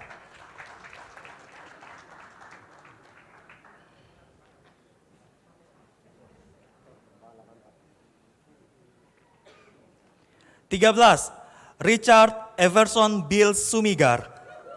Predikat kelulusan dengan pujian.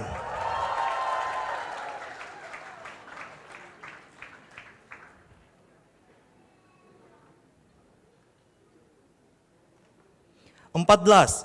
Amelia Glorianti Manaida. Predikat kelulusan sangat memuaskan.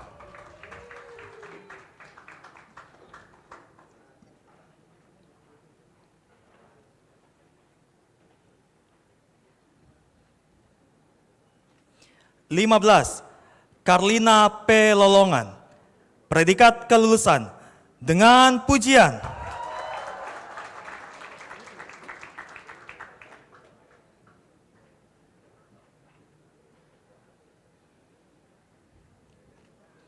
16. Delia Pinky bin Rangga. Predikat kelulusan sangat memuaskan.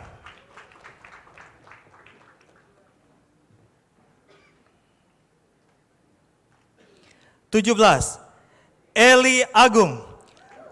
Predikat kelulusan sangat memuaskan.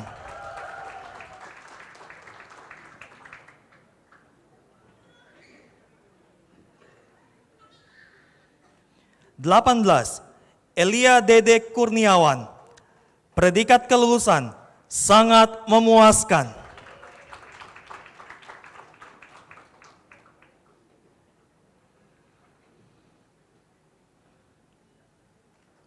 19. Elvi Triwahyuni. Predikat kelulusan dengan pujian.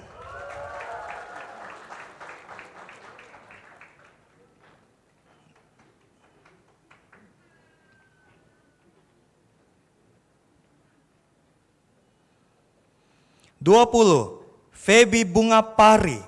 Predikat kelulusan dengan pujian.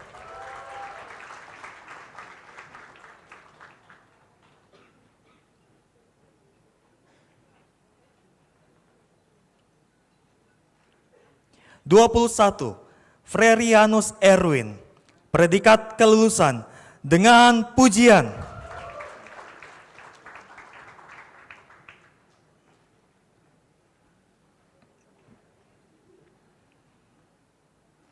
22.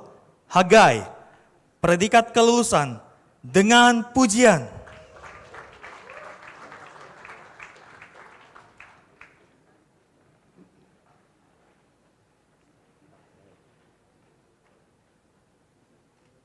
23. Hasniati. Predikat kelulusan sangat memuaskan.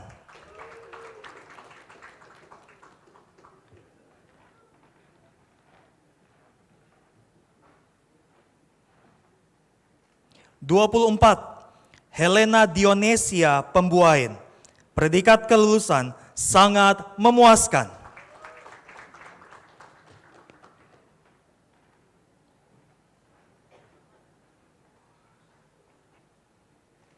25. Juan Rickson. Predikat kelulusan dengan pujian.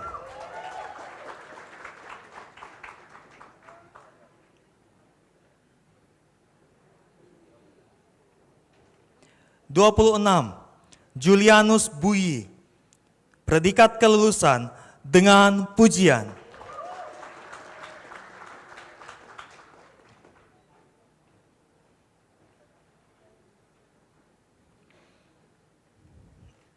27. Kesia Phoebe Laluyan. Predikat kelulusan dengan pujian.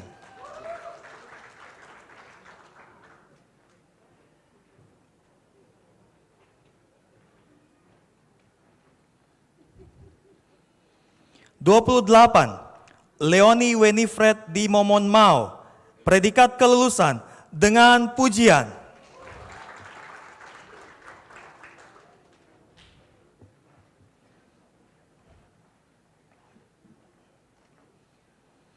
29.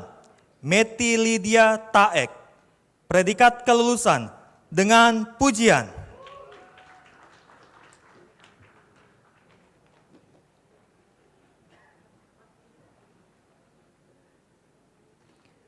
30. Olivia Krismayani, predikat kelulusan dengan pujian.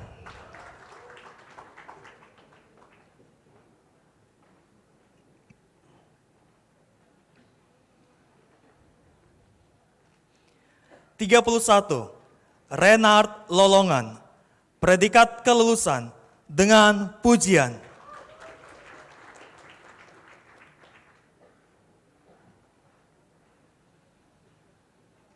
32. Rizke Rumbai, predikat kelulusan dengan pujian.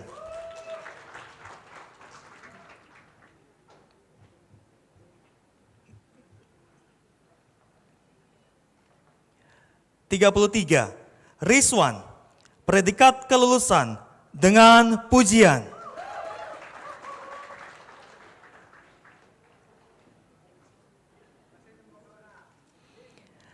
34. Sape, predikat kelulusan sangat memuaskan.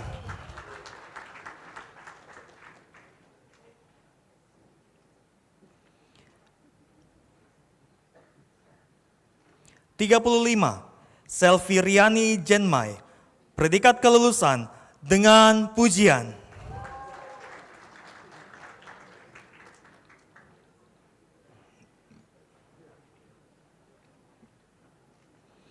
36. Teddy Yeski Manajang, predikat kelulusan dengan pujian.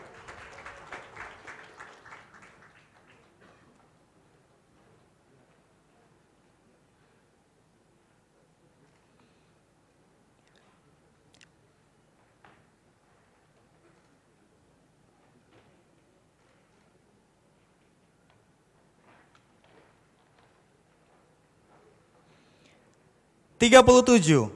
Yolanda Natalia Ramadhani Maratek Kena, predikat kelulusan dengan pujian.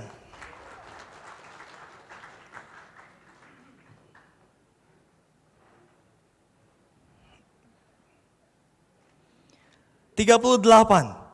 Yosua Gesler Awang Nusi, predikat kelulusan sangat memuaskan.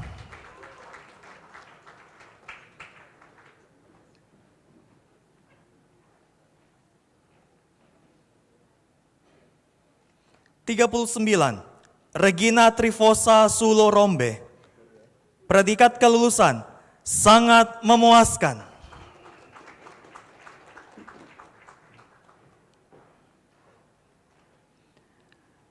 40. Mekina Tabuni, predikat kelulusan sangat memuaskan.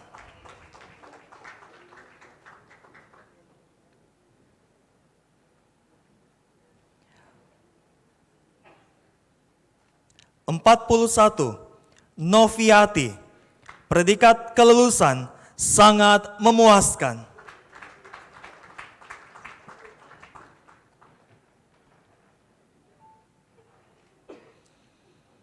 42.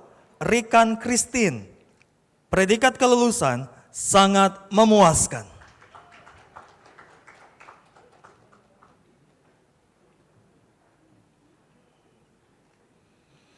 43. Belvi Septiani Lian, predikat kelulusan sangat memuaskan.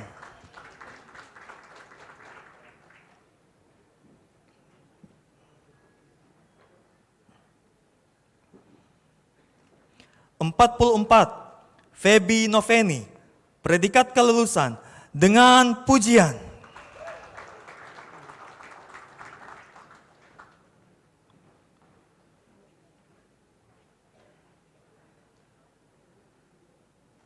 45. Igit Liwai, Predikat kelulusan sangat memuaskan.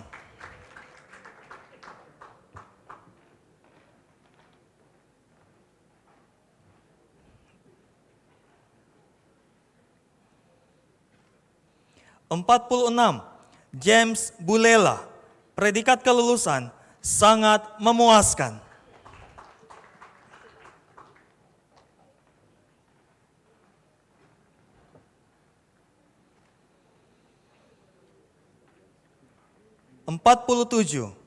Dewi, predikat kelulusan sangat memuaskan.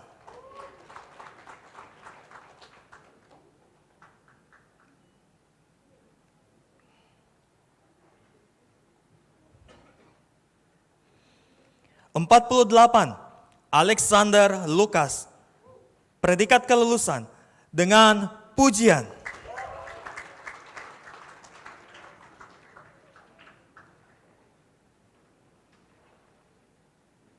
49, Juprianto, predikat kelulusan sangat memuaskan.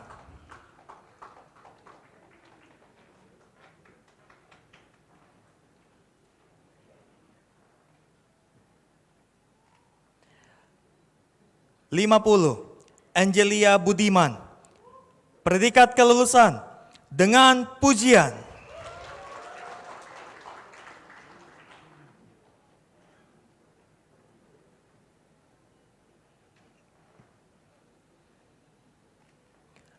51, Devli, predikat kelulusan sangat memuaskan.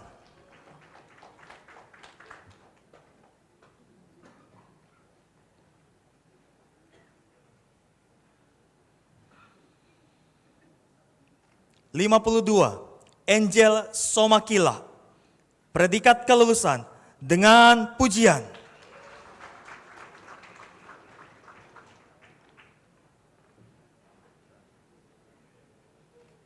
53, Grace Carolina Sambano, predikat kelulusan dengan pujian.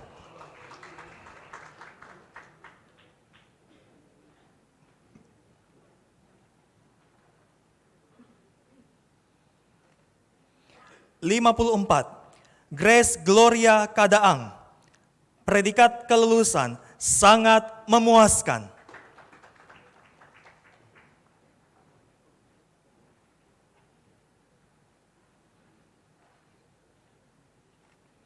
55, Jenny Lin, predikat kelulusan sangat memuaskan.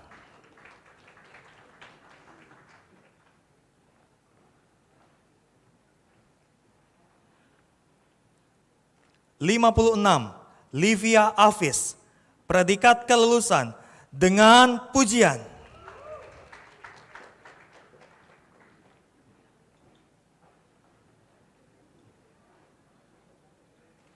57, Loreniati Paul, predikat kelulusan sangat memuaskan.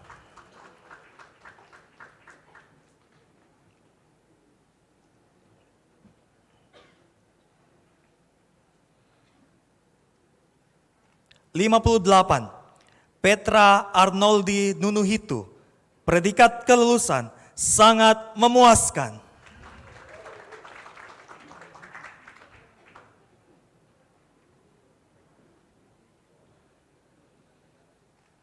59, Resti Sari Somakila, predikat kelulusan dengan pujian.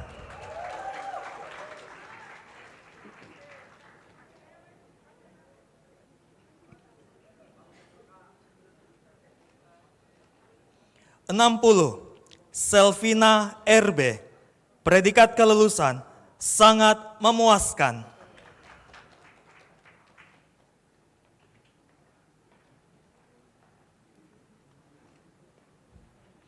61, Julius Sepp, predikat kelulusan sangat memuaskan.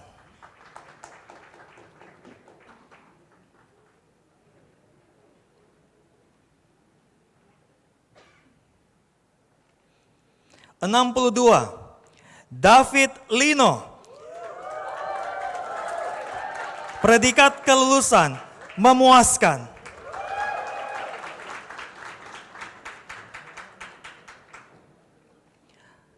(63) Novelik Agung.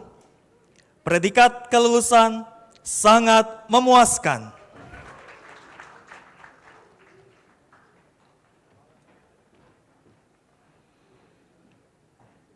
(64) Yusak Samuel Sikora. Predikat kelulusan sangat memuaskan.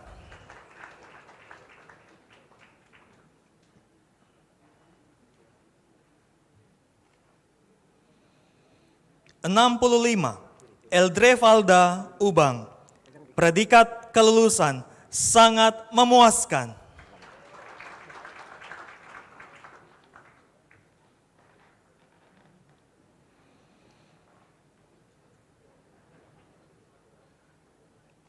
(66) Gifta Yunike Pati. Predikat kelulusan dengan pujian.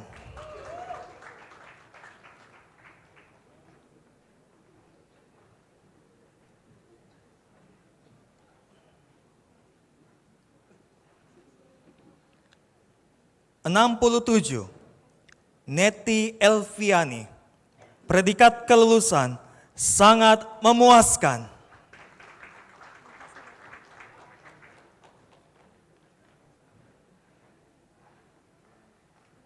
(68) Ortia Listina.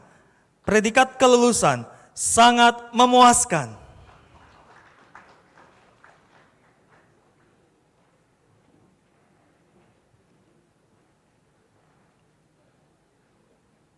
(69) Rani Widianti Paulus.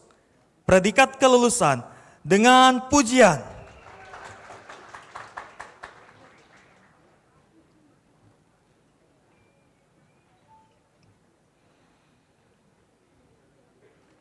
(70) Dalila Plaikoil. Predikat kelulusan dengan pujian.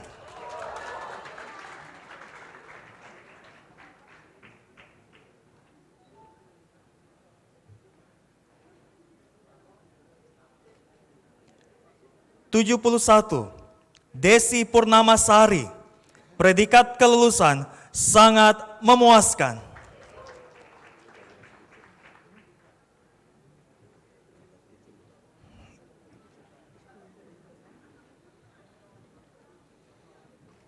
(72) Marveni. Predikat kelulusan sangat memuaskan.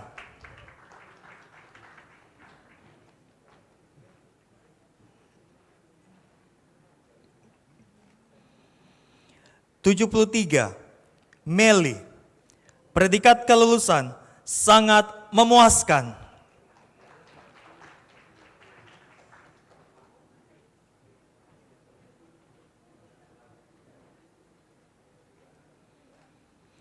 (74) Yunia Evelyn. Predikat kelulusan dengan pujian.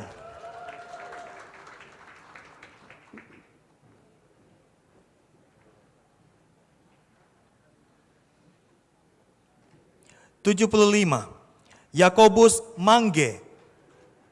Predikat kelulusan sangat memuaskan.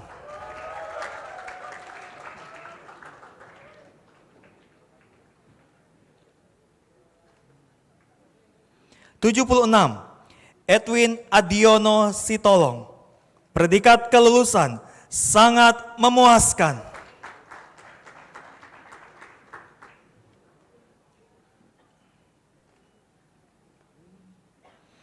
(77) Loren Cornelius. Predikat kelulusan sangat memuaskan.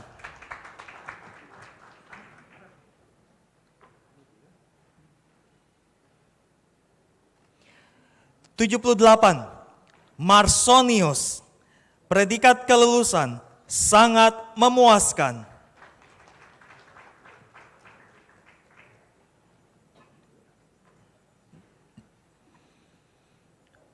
(79) Angela. Predikat kelulusan sangat memuaskan.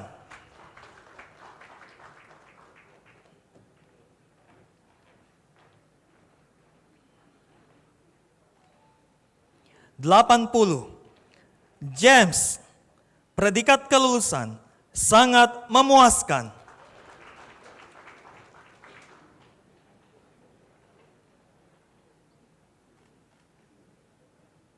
81. Maggie B. Sudarman, predikat kelulusan dengan pujian.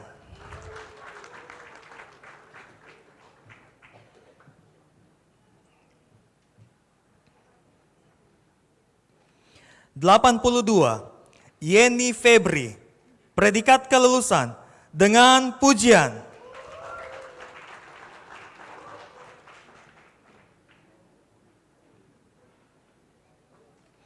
83. Trianus, predikat kelulusan sangat memuaskan.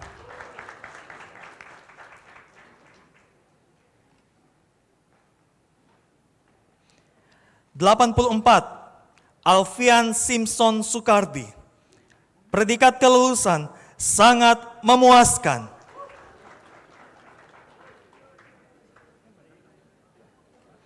85. Franz Wandi Edison, predikat kelulusan dengan pujian.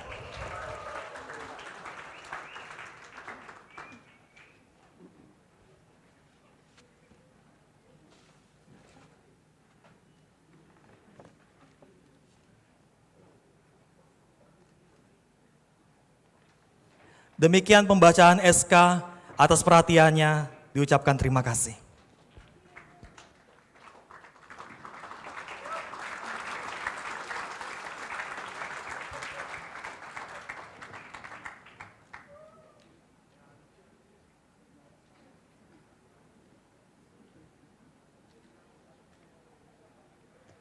Ikrar janji alumni Sekolah Tinggi Filsafat Teologia Jafrai Makassar, dipimpin oleh Rizke Rumbai.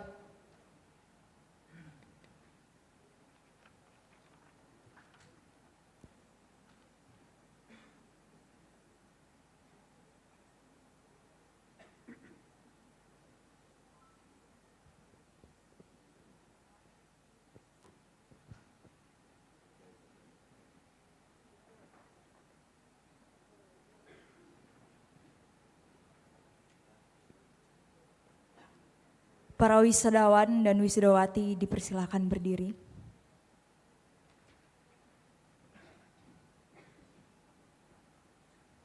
Janji alumni.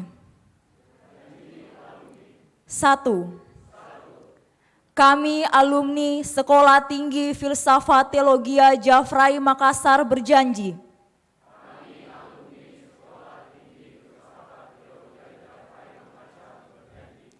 akan menjunjung tinggi nama Allah serta memelihara nama baik alma mater tercinta. 2. Kami alumni Sekolah Tinggi Filsafat Teologia Jafrai Makassar berjanji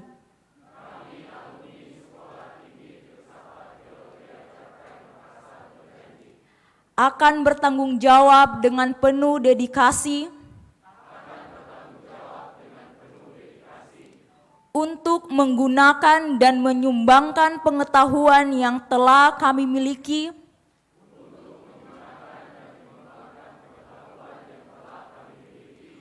untuk kemuliaan Allah dan kebahagiaan sesama manusia.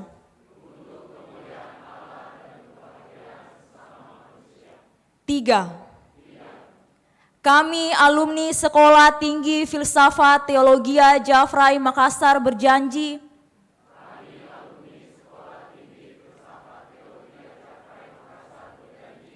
akan melayani sebagai hamba Allah yang setia dan tekun sampai akhir hayat kami. Silakan duduk kembali.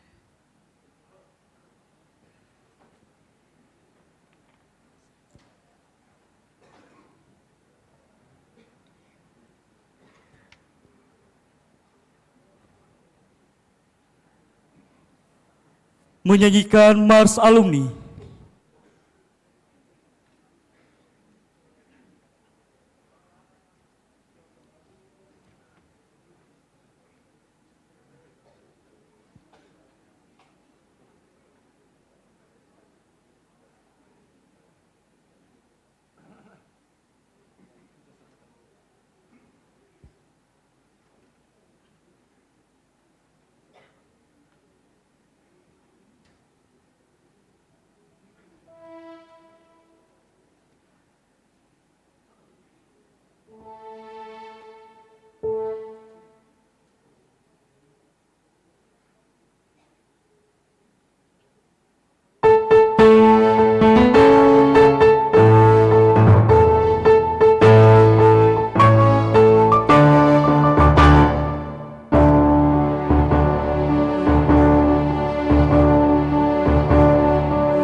Doa pengukuhan oleh Ketua Sekolah Tinggi Filsafat Teologi Jafrai Makassar, Pendeta Dr. Robi Panggara MTH.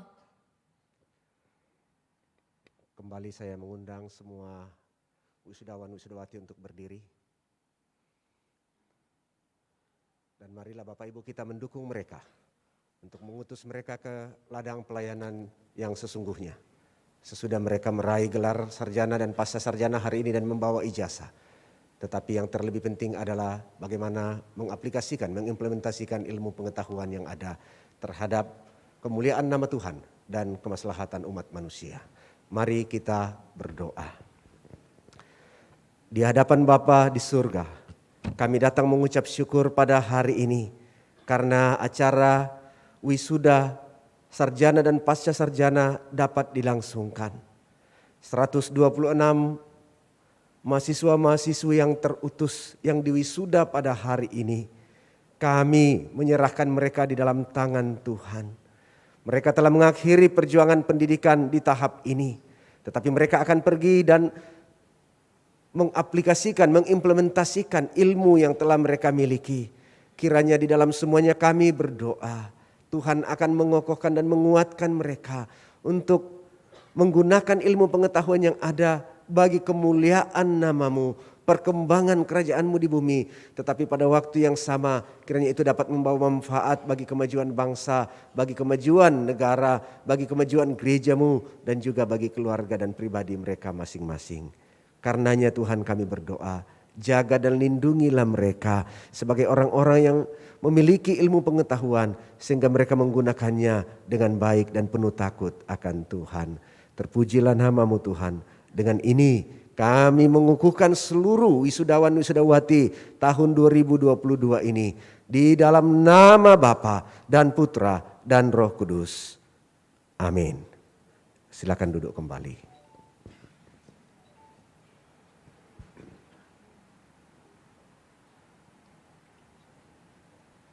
Sambutan.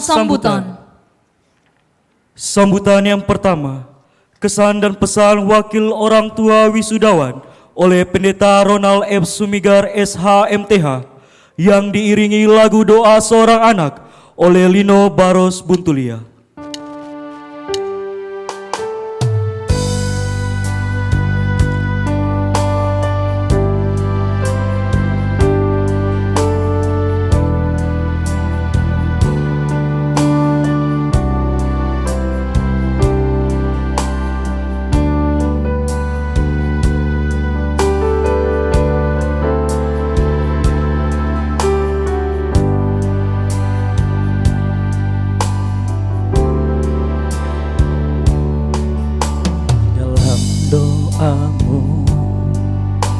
Sebut namaku di dalam harapmu, kau sebut namaku di dalam segala hal, namaku di hatimu. Dapaku balas cintamu ayahku, takkan ku lupakan nasihatmu ibu. Hormati orang tuamu agar lanjut umurmu di bumi.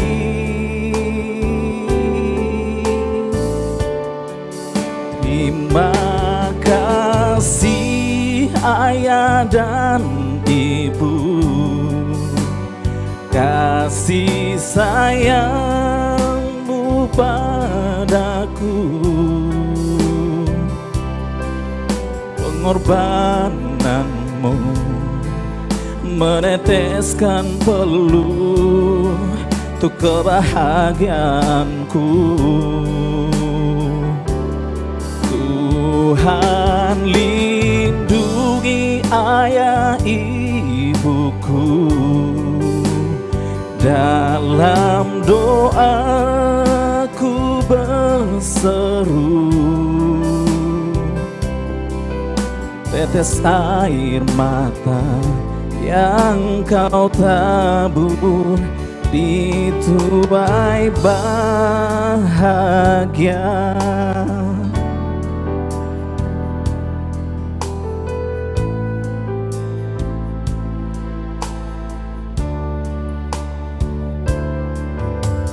Dapat ku balas cintamu ayahku, akan ku lupakan nasihatmu ibu.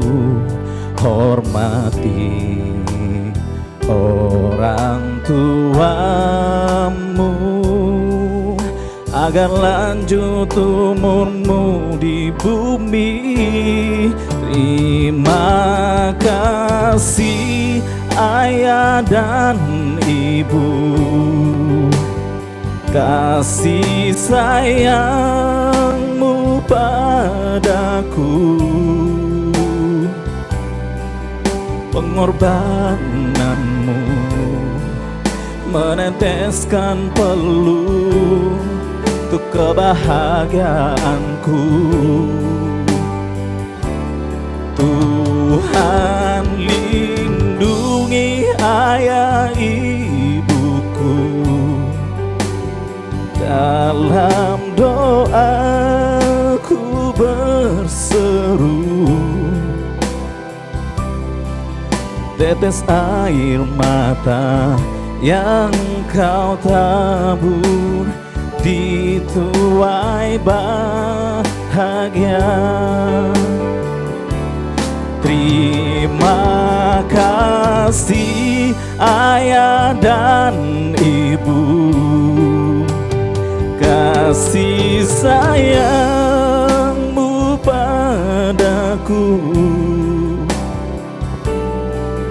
pengorbananmu meneteskan peluh untuk kebahagiaanku. Tuhan lindungi ayah ibuku, dalam doaku berseru.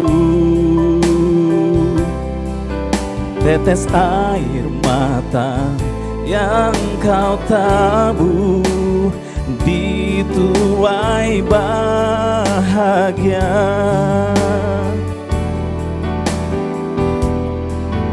Tetes air mata yang kau tabur di tuai bahagia.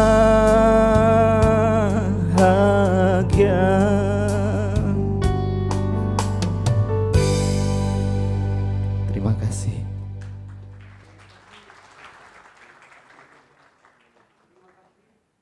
Biasa, terharu mewakili orang tua wisudawan. Sangat terharu dengan apa yang telah dipersembahkan dari awal sampai saat ini. Mewakili orang tua para wisudawan di wisuda, di kampus ini, di tempat ini, di lantai 3, sekarang meningkat di lantai 6. Luar biasa. Izinkan saya sedikit menyampaikan bagaimana kesan orang tua.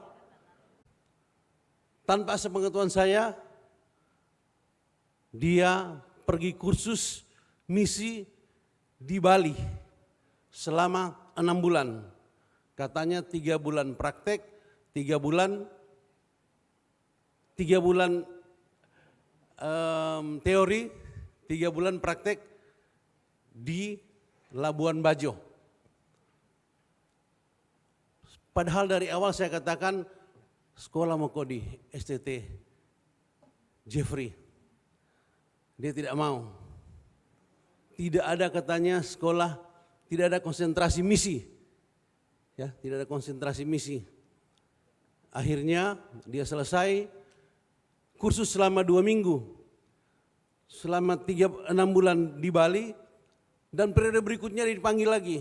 Dia bilang, Pak, saya dipanggil menjadi mentor di sana. Di sana banyak bule-bule. Saya bilang, apa yang kamu tahu? Ambil S1 dulu. Matamu baru sedikit yang kamu lihat. Nanti kalau kuliah di ST Jeffrey, nanti akan terbuka. Sepertinya hanya sangat terpaksa dia sampai kuliah di situ. Tetapi puji Tuhan, dalam perjalanannya, suatu kebanggaan bagi orang tua, di mana 70-80% biaya yang digunakan untuk sekolah, dia usahakan sendiri. Ini hal yang luar biasa, karena apa? Saya dapat informasi dia mendapatkan beasiswa dan banyak sponsor-sponsor yang mendukung. Bapak Ibu saudara sekalian, inilah yang saya katakan sangat luar biasa. Tuhan telah menolong Bill sehingga boleh menyelesaikan studinya di STF Jeffrey Makassar. Sedikit saya tambahkan bahwa Bill adalah anak ketiga dari 4 bersaudara, dan kakaknya yang pertama juga tamatan dari STT Jeffrey Makassar. Saya juga termasuk alumni, saya menyelesaikan studi saya di STT Jeffrey Makassar, melengkapi ketiga adik saya yang semua tamat di STF Jeffrey Makassar. Sekarang mereka dalam pelayanan. Saudara, apa kesan atau pesan yang dapat saya sampaikan lewat kesempatan ini? Ada 3. Pertama, kepada lembaga, mulai dari ketua sekolah, para dosen, tak terkecuali yayasan dan alumni serta segala unsur yang mendukung lembaga ini untuk dapat meningkatkan mitra dengan pihak lain guna dapat mendorong, memberikan sponsor bagi anak-anak didik yang ada di lembaga ini untuk dapat dengan lancar menyelesaikan studinya di STF Jeffrey Makassar. Yang kedua, kepada lembaga ini juga mewakili orang tua wisudawan untuk dapat memberikan keringanan biaya bagi mereka yang kurang mampu tetapi memiliki kemampuan, kecerdasan yang luar biasa. Mereka harus ditolong. Karena mungkin di antara rekan-rekan sekalian ada yang tidak sempat diwisuda akibat kurangnya biaya dari orang tua. Dan yang ketiga, izinkan saya mengusulkan untuk ada model pengawasan terhadap mahasiswa yang beraktivitas di luar kampus, bahkan pulang larut malam. Ya, seperti Bapak Ibu Saudara ketahui bahwa tahun lalu Kota Makassar ini sangat mengerikan. Dunia kriminalitas tinggi. Terjadi pembegalan di mana-mana. Ya. Saya pernah menelpon anak saya. Ini sudah jam 2 kok belum pulang? Saya katakan, siapa dosenmu yang suruh-suruh kamu itu kerja malam begini? Tahu enggak situasi kota ini? Ya, apa kamu diantar oleh satpam pulang? Sampai saya katakan, coba Sherlock. Saya pikir jangan-jangan di rumah pacarnya atau di mana, atau sudah mulai salah jalan. Sherlock dulu. Oh puji Tuhan, ternyata dia di studio STT Jeffrey Makassar. Jadi karena setahu saya setelah semester 4 mahasiswa tidak tinggal, khususnya yang S1 tidak tinggal lagi di kampus, sehingga mungkin ada model pengawasan bagi mahasiswa yang beraktivitas di luar, bagaimana supaya orang tua nyaman menunggu kehadiran anaknya. Karena dia laporannya beraktivitas di luar, mengerjakan tugas dan sebagainya. Itu sangat kami percaya. Tetapi ada keraguan apa model pengawasan dari pihak kampus terhadap anak-anak yang sementara beraktivitas di luar jam operasional kampus. Dan yang paling terakhir, seandainya dibuka konsentrasi misi, mungkin akan lebih banyak lagi yang akan ikut di sini sehingga tidak akan bermimpi untuk ke tempat lain. Itu kira-kira yang dapat saya sampaikan. Sangat bangga, luar biasa terhadap anak-anak kami, terhadap dosen, para pengajar, semua unsur yang ada di dalamnya yang telah membina, mengajar adik-adik kami sehingga mereka boleh memiliki suatu predikat yang luar biasa yang sanggup dan siap digunakan dalam pelayanan di masa yang akan datang. Terima kasih, Tuhan Yesus memberkati.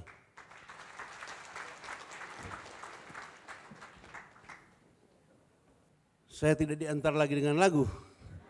Tadi diantar dengan lagu.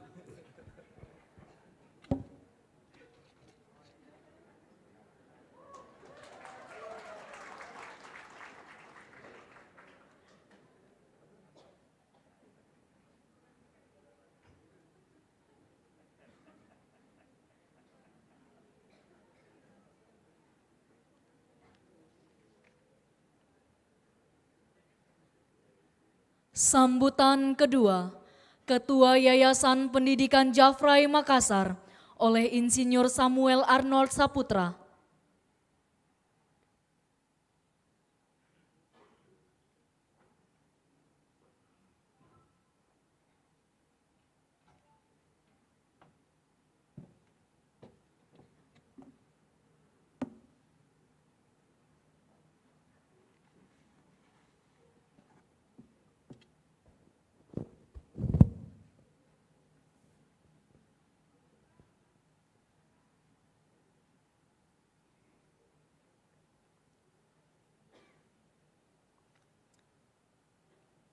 Shalom yang kami hormati dari LL Dikti, Bapak Markus Yan Pataru, Esos MSI. Beliau adalah jabatan fungsional Ketua Tim Percepatan LL Dikti Wilayah 9. Yang kami hormati Profesor Syamsul Bahri Talib, MSI. Di tengah-tengah kita juga ada Pembimas Kristen, Kanwil Kementerian Agama Provinsi Sulawesi Selatan, Ibu Marlin Narai. Kemudian penyelenggara Kristen Kantor Kementerian Agama Kota Makassar, Ibu Merpati Sampai Lilin.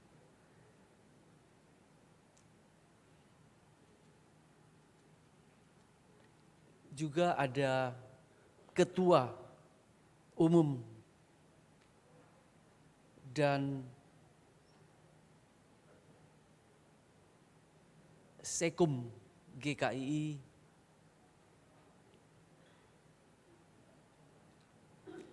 juga ada tengah-tengah kita Ketua Wilayah GKII Indonesia Timur, Pendeta Charles Kamasi, Ketua Wilayah GKII Papua 3. Selamat siang. Kemudian di tengah-tengah kita ada para sahabat, ada Ketua STT Intim Ibu Lydia, ada dari STT Blessing Pak Andi, kemudian juga dari STT Bisandri. Kemudian ada gereja-gereja sahabat dari GKKA, GKSS, Gereja Kibait, Gereja Bahtera Injil, para pendeta dan gembala sidang. Juga ada Ketua CMA Indonesia, Pendeta Andrew Brick, ada di tengah-tengah kita ya.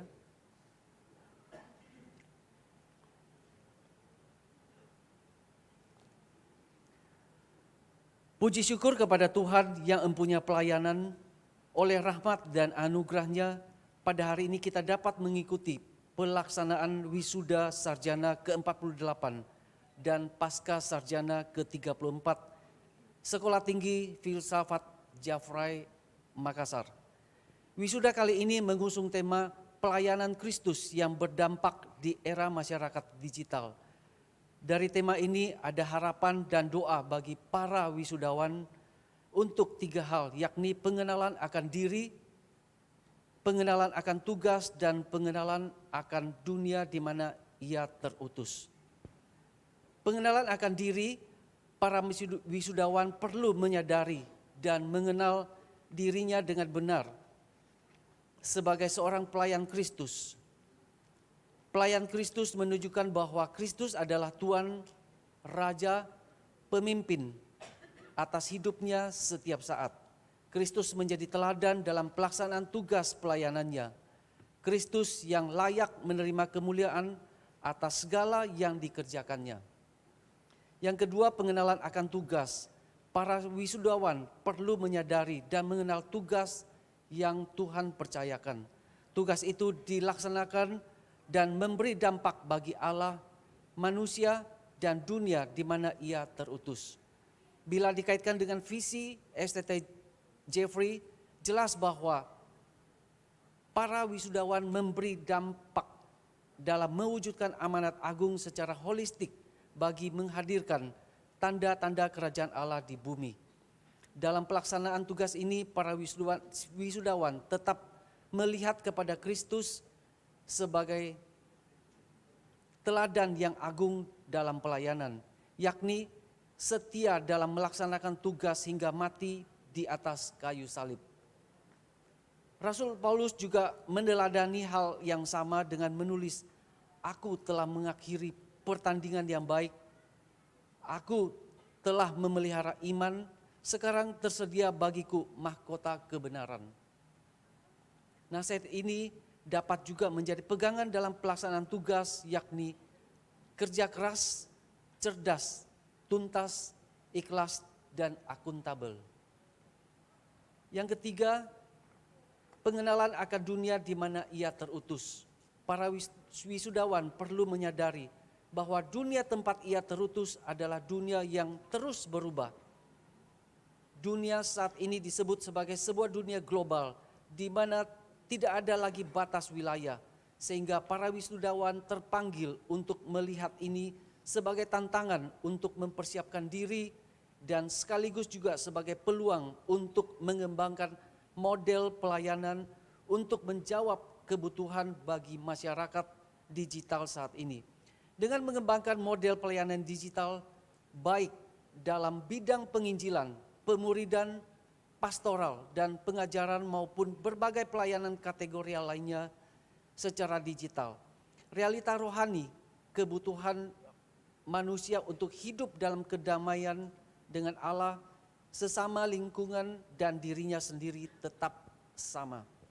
Pengenalan yang dalam akan masyarakat digital dengan berbagai masalah dan kebutuhannya akan membuat pelayanan menjadi relevan dan berdampak secara holistik. Apa yang diungkapkan oleh para malaikat saat kelarian Kristus, kemuliaan bagi Allah di tempat yang maha tinggi dan damai sejahtera di bumi di antara manusia yang berkenan kepada Allah, dapat terasa, terlihat, dan terwujud dalam pelayanan para wisudawan.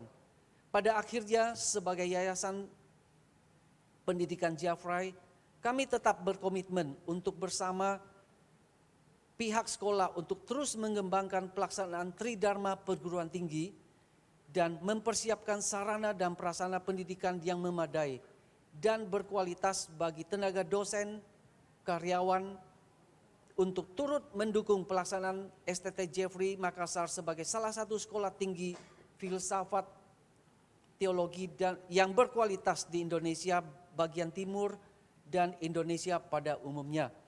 Pada akhirnya mewakili semua pengurus Yayasan Pendidikan Jafrai, kami mengucapkan terima kasih kepada pimpinan dan semua dosen yang telah melaksanakan tugas sehingga pada hari ini pelaksanaan wisuda ini dapat berjalan dengan baik. Yang kedua, kepada orang tua wisudawan yang telah mempercayakan anak-anaknya diperlengkapi di STFT Jafrai Makassar hingga saat ini dapat mengikuti acara wisuda ini. Yang ketiga dan terakhir, kepada semua wisudawan, selamat berbahagia dan tetap mengingat tema wisuda hari ini, yakni pelayanan Kristus yang berdampak di era masyarakat digital, yang dinyatakan dalam 3 aspek: pengenalan akan diri, tugas, dan dunia di mana Anda terutus. Tuhan memberkati. Soli Deo Gloria.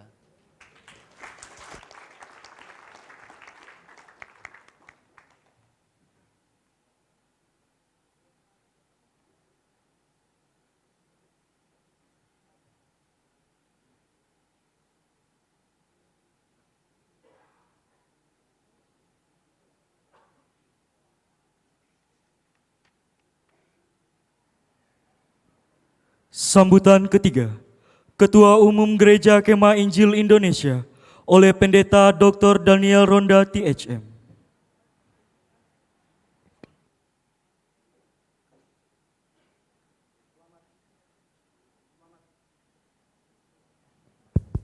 Selamat siang bagi kita semua, sekali lagi Shalom, puji Tuhan. Kepada yang terhormat LL Dikti 9, dalam hal ini diwakili oleh Bapak Markus Yan Pataru SOS MSI yang adalah Ketua Tim Percepatan Jafung LL Dikti Wilayah 9. Thank you Pak Yan sudah datang.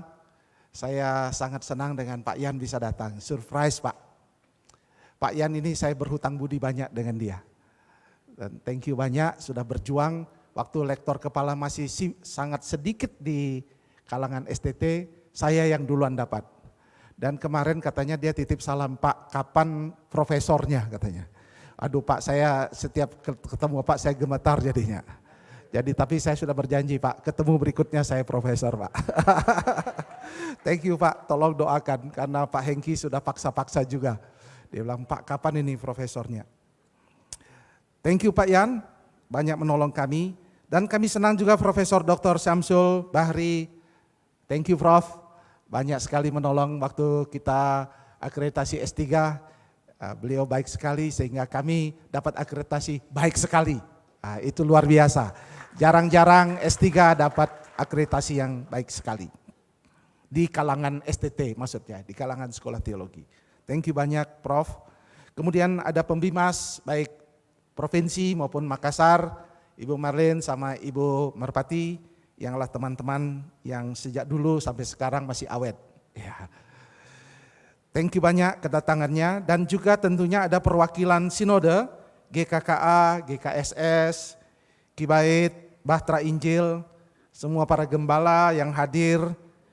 Terima kasih atas kehadiran Bapak dan saya senang Pak Atok juga datang. Kami mendoakan Bapak waktu kena sesuatu tetapi puji Tuhan beliau sehat-sehat. Ketua Sinode GKSS yang adalah sahabat yang luar biasa mendukung STT. Ada ketua-ketua STT, Ketua STT Intim, Ibu Lydia, thank you sudah datang.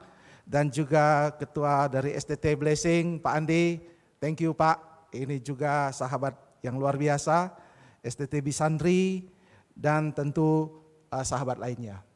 Tentu yang berbahagia adalah Yayasan Pendidikan Jeffrey, thank you banyak, semua hadir dari di depan. Seluruh Sivitas Akademika, Ketua Misi SEMA, banyak lagi ketua wilayah, Pak Mote dari Paniai, dan juga Pak Charles dari Intim. Terima kasih atas kehadiran semua pihak. Dan tentu sudah jenuh juga duduk 3 jam. Saya tidak panjang-panjang. Bapak Ibu, para orang tua yang hadir, terima kasih atas kehadiran Bapak Ibu Saudara. Para wisudawan, saya mengucapkan selamat melayani, dan orasi ini kiranya menjadi titipan agar kita bisa berdampak di dalam masyarakat yang begitu cepat sekali berubah dan kita tidak tahu kemana ujungnya. Tuhan kiranya menyertai saudara-saudara. Kepada pimpinan STT dan pimpinan yayasan, terima kasih atas sinergi yang begitu luar biasa. Tantangan ke depan tidak mudah, Tridharma Perguruan Tinggi menjadi tantangan besar yang kita hadapi dalam masyarakat yang begitu berubah ini. Kiranya terus dikerjakan dan terus kita berkompetisi, terus berprestasi, tetapi yang paling penting kita punya tujuan bagaimana kita menghasilkan orang-orang yang berkualitas unggul dari secara holistik. Saya rasa tidak ada lagi yang saya ingin sampaikan kecuali ucapan terima kasih dan kebahagiaan akan hal ini, dan kita terus berdoa agar pelayanan ini dapat terwujud dan terlanjutkan di dalam masa-masa yang akan datang dengan tantangan yang lebih besar. Tuhan kiranya memberkati kita semua. Shalom.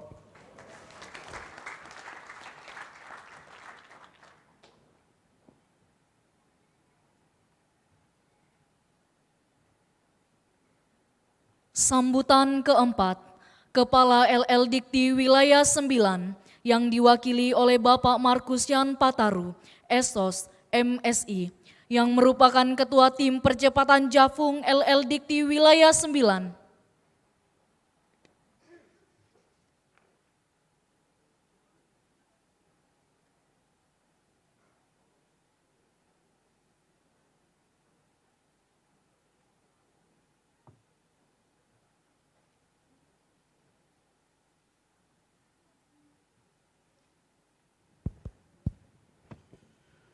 Terima kasih atas kesempatan yang diberikan. Assalamualaikum warahmatullahi wabarakatuh. Selamat siang, salam sejahtera untuk kita semua. Om Santi Santi Om, Namo Buddhaya, salam kebajikan. Yang saya hormati Ketua Yayasan beserta dengan seluruh anggota, yang saya hormati Ketua STT Jeffrey Makassar, yang saya hormati pimpinan perguruan tinggi yang hadir pada saat ini, baik yang di Kota Makassar maupun dari tempat-tempat yang lain, yang saya hormati para undangan hadirin yang tidak dapat saya sebutkan satu persatu, yang saya hormati para wisudawan, wisudawati, beserta dengan seluruh orang tua, istri atau suami yang hadir pada saat ini. Bahkan hadirin seluruh undangan yang hadir dan mahasiswa yang hadir pada saat ini. Izinkan saya menyampaikan permohonan maaf bahwa selayaknya yang hadir di tempat ini dalam rangka wisuda adalah Bapak Kepala Lembaga Layanan Pendidikan Tinggi Wilayah 9, tetapi begitu beliau juga melaksanakan tugas yang sama, sehingga kami dibagi-bagi. Karena perguruan tinggi yang kami naungi adalah 200 lebih dari Sulawesi Barat, Sulawesi Tenggara, Sulawesi Selatan, yang dulunya 6 provinsi tetapi sudah terbagi 2. Dan dosen yang ada di sekitar itu adalah 17.000 yang terhitung. Bapak Ibu hadirin yang saya muliakan, kita patut menaikkan puji dan syukur kepada Tuhan yang Maha Kuasa atas berkat dan rahmat-Nya kepada kita sekalian sehingga kita hadir bersama-sama pada siang hari ini dalam rangka mengikuti rapat senat terbuka oleh STT Jeffrey Makassar dalam rangka pelaksanaan wisuda sarjana yang ke-48 dan pasca sarjana yang ke-34. Suatu ungkapan syukur dan terima kasih yang kami sampaikan sebagai pemerintah, mewakili pemerintah melalui Kementerian Pendidikan, Kebudayaan, Riset, dan Teknologi, menyampaikan terima kasih dan penghargaan kepada seluruh sivitas akademika STT Jeffrey Makassar yang sudah melaksanakan dan melakukan amanat Undang-Undang Dasar 45, yaitu mencerdaskan kehidupan bangsa dan melaksanakan kewajibannya. Ternyata di situ bahwa kita sebagai orang-orang yang melalui Makassar sehingga pada hari ini telah melakukan wisuda yang terbaik. Pelaksanaan wisuda yang dilakukan oleh setiap perguruan tinggi adalah sesuatu hal yang telah dinyatakan dan diaminkan dalam hal itu bahwa mereka telah melalui proses belajar mengajar sehingga dapat terpenuhi dari apa yang dicita-citakan dan apa yang telah disusun dari hal itu. Juga kami menyampaikan terima kasih dan penghargaan yang setinggi-tingginya kepada seluruh orang tua yang telah mempercayakan STT Jeffrey Makassar ini menjadi tempat untuk penuntutan ilmu sampai dengan sarjana. Kami atas nama pemerintah menyampaikan terima kasih kepada seluruh orang tua yang boleh mempercayakan kepada anak-anaknya untuk menuntut ilmu di STT Jeffrey ini, bahwa STT Jeffrey itu adalah salah satu perguruan tinggi swasta yang juga berorientasi eksis dalam semua perguruan tinggi yang ada, pada khususnya di lingkungan Lembaga Layanan Pendidikan Tinggi Wilayah 9. Hadirin yang saya muliakan, tentu hal yang dilakukan dalam pelaksanaan wisuda dan kepada seluruh wisudawan wisudawati yang telah menerima gelar pada hari ini, tentu kami sebagai pemerintah tetap senantiasa menyampaikan bahwa ilmu yang diperoleh pada saat ini bukanlah pada saat ini kamu telah memperolehnya dalam suatu kesarjanaan, tetapi tuntutan oleh dunia ICT pada zaman sekarang ini tetap menuntut saudara-saudara para wisudawan untuk tetap mengembangkan ilmunya. Sebagaimana yang telah disampaikan oleh ketua tadi, bahwa kita sekarang dituntut, kita akan melakukan MBKM, Merdeka Belajar, Kampus Merdeka. Itu adalah suatu tuntutan yang harus dan dilaksanakan. Ke depan tidak ada lagi istilah namanya konsentrasi, tetapi yang muncul adalah Merdeka Belajar, Kampus Merdeka. Nanti melalui tesis, nanti melalui skripsi, baru dikatakan kamu adalah sarjana ini, kamu adalah sarjana ini. Tidak dikatakan lagi dalam soal konsentrasi. Oleh karena itu, perlunya itu Merdeka Belajar yang kita lakukan, bahwa dulunya kita hanya melakukan proses KKN itu hanya 1 bulan, tetapi diharuskan sekarang paling tidak 4 bulan. Karena itu yang harus, bahwa ketika Anda harus selesai dalam suatu proses Merdeka Belajar, Kampus Merdeka, maka disitulah dilihat dari keahlian.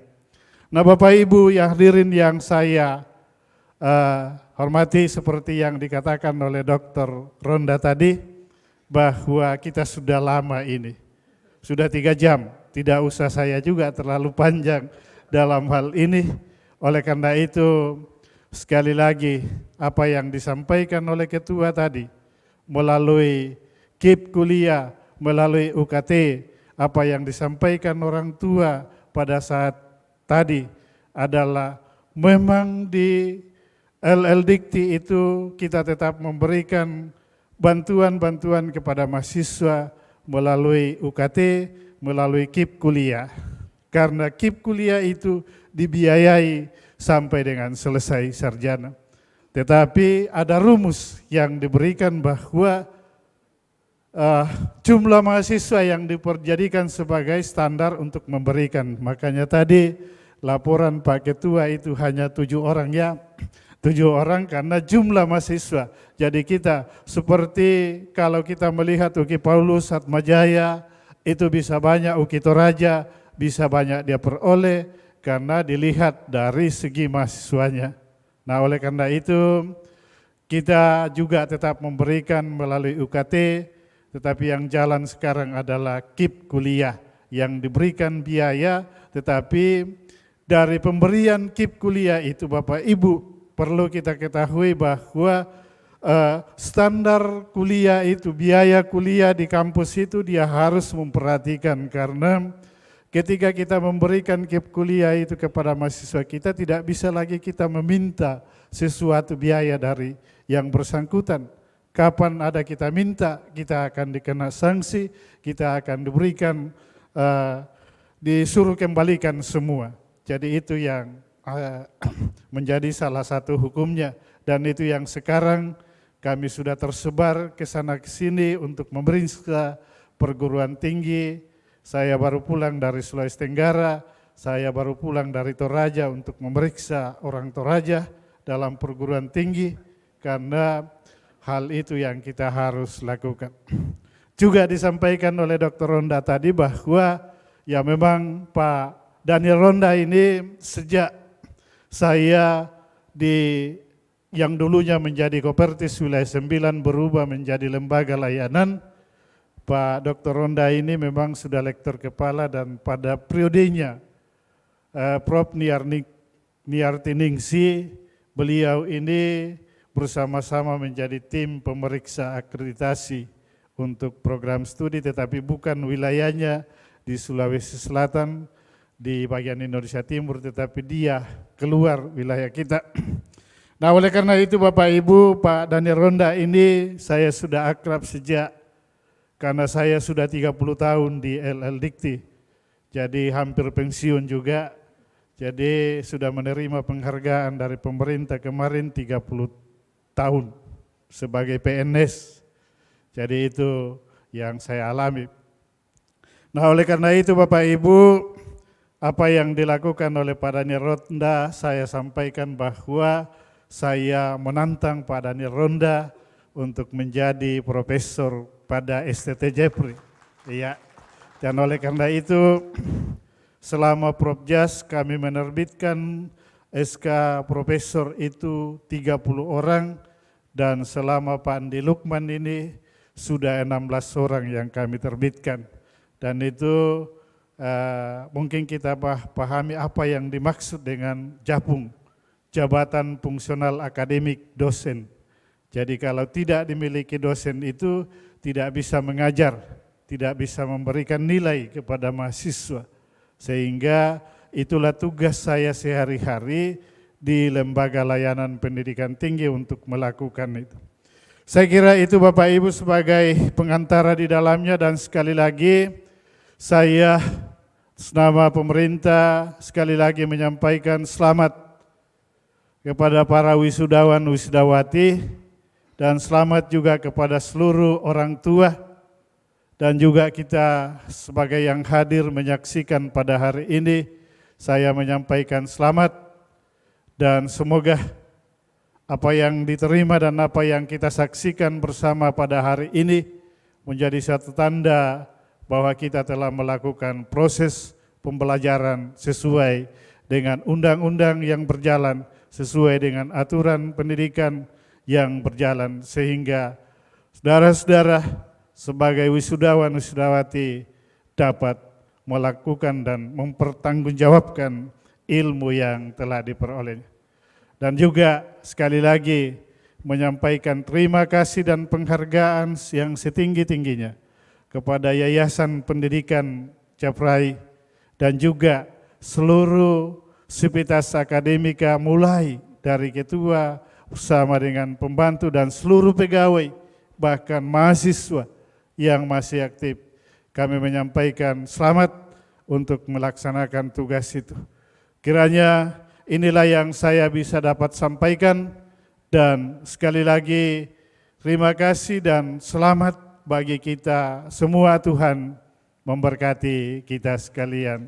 Demikian.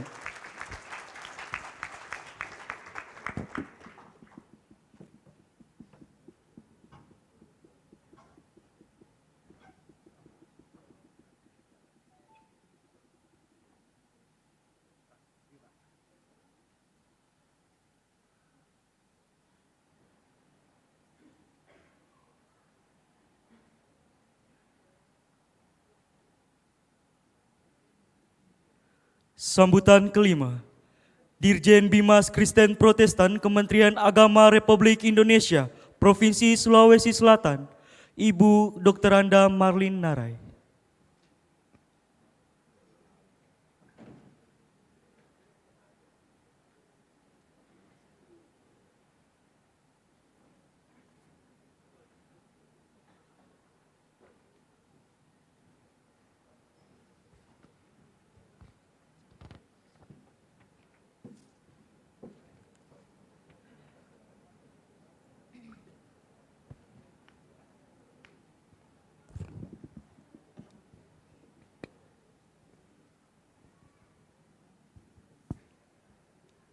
Selamat siang. Assalamualaikum warahmatullahi wabarakatuh. Salam sejahtera untuk kita semua. Yang saya hormati Kepala Lembaga Layanan Dikti Wilayah 9 atau yang mewakili. Yang saya hormati Ketua Sekolah Tinggi Filsafat Teologi Javrai Makassar beserta segenap sivitas akademika. Yang saya hormati Ketua Umum Gereja Kemah Injil Indonesia beserta ketua-ketua wilayah dan ketua daerah yang boleh hadir pada kesempatan hari ini.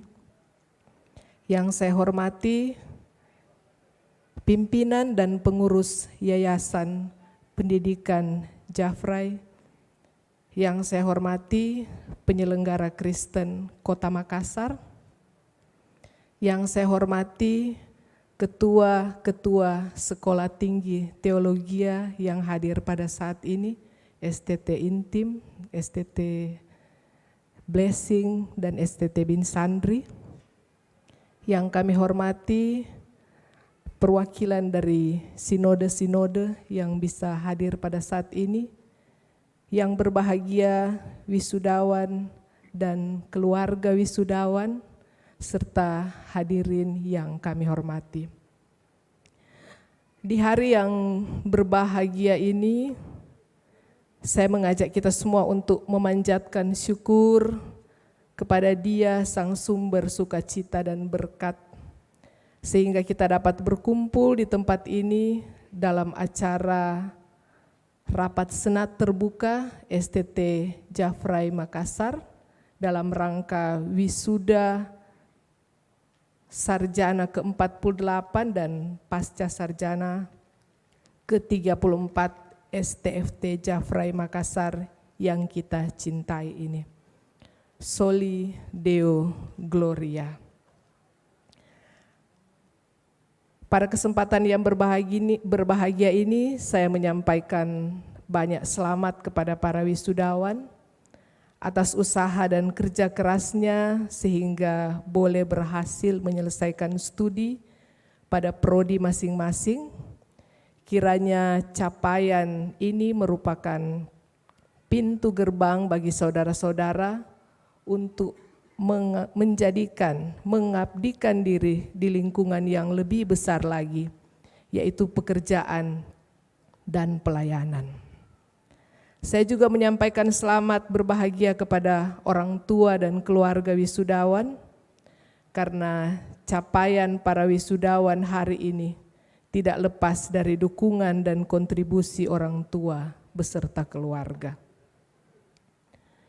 Penghargaan dan terima kasih kami sampaikan kepada Ketua STFT Jafrai dan segenap sivitas akademika yang telah bekerja keras mendidik, mempersiapkan para wisudawan hingga boleh berhasil menyelesaikan studi. Secara khusus, kami Bimas Kristen, Kementerian Agama mengucapkan banyak terima kasih, mengapresiasi institusi ini untuk kontribusi bagi kami, bagi masyarakat, bagi siswa Kristen khususnya dalam penyediaan SDM pendidikan agama Kristen bagi sekolah-sekolah negeri yang ada di Kota Makassar. Tuhan kiranya memberkati pelayanannya. Bapak Ibu Saudara-saudari, setelah 2 tahun berada dalam kondisi pandemi COVID-19, kita bersyukur kondisi semakin membaik dan bergerak menuju endemi. Ini semua berkat kerja keras, selain pemerintah, juga keterlibatan semua pihak termasuk kita, umat Kristiani. Sekarang ini kita sudah berada dalam keadaan yang jauh lebih baik dibandingkan beberapa waktu yang lalu.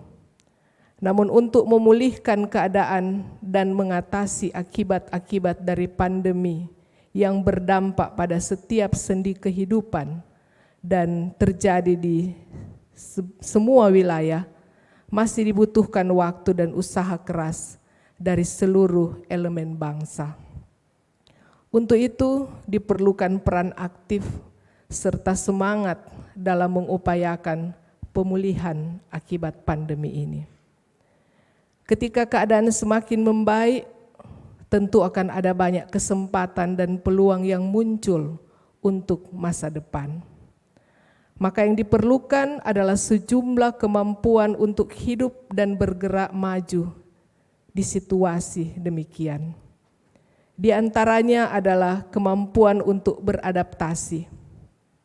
Beradaptasi artinya melakukan sesuatu yang sesuai dengan kondisi lingkungan sekitar yang sedang berubah.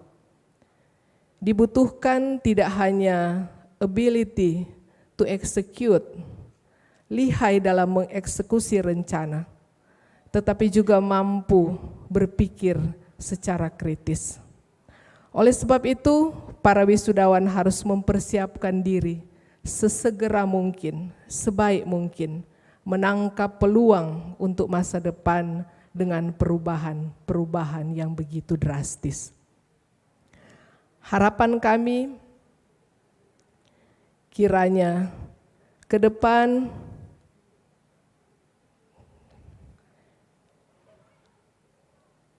saudara-saudara bisa menangkap peluang untuk masa-masa depan itu, untuk perubahan-perubahan yang akan terjadi. Harapan kami, harapan alma mater, harapan keluarga, saudara-saudara adalah pemenang yang telah belajar dan telah siap berhadapan dengan masa depan. Selamat menyongsong masa depan. Semoga Tuhan menolong dan memberkati. Akhirnya saya mengutip syair lagu yang selalu dibawakan ketika acara wisuda, Gaudeamus Igitur. Koreksi saya Ibu Pendeta Lydia kalau saya salah. Vivat Academia, vivat Professores, vivat membrum geodiblet, vivat membra gualibet, sampasin in flora.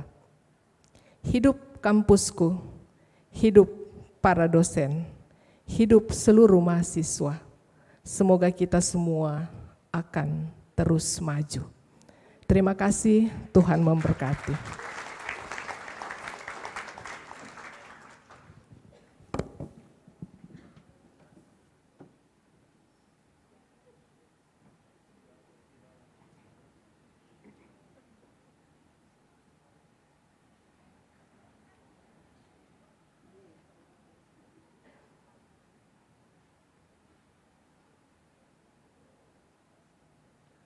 Paduan Suara Gita, Sekolah Tinggi Filsafat Teologia Jafrai Makassar, menyanyikan Mars Kopertis Wilayah 9.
Paduan Suara Gita Sekolah Tinggi Filsafat Teologia Jafrai Makassar menyanyikan lagu daerah Sarira Parerung dan Minasa Riborita.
Rapat Senat terbuka luar biasa ditutup oleh Ketua Sekolah Tinggi Filsafat Teologia Jafrai Makassar.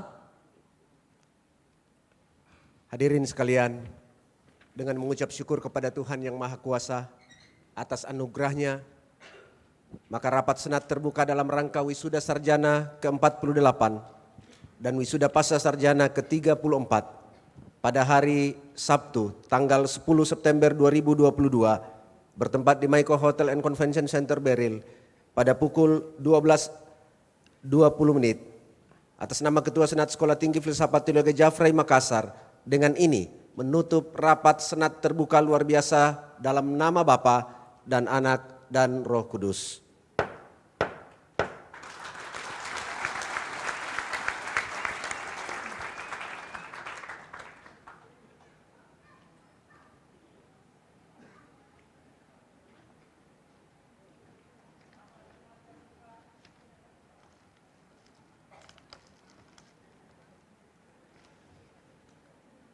Ketua dan Senat dosen meninggalkan podium.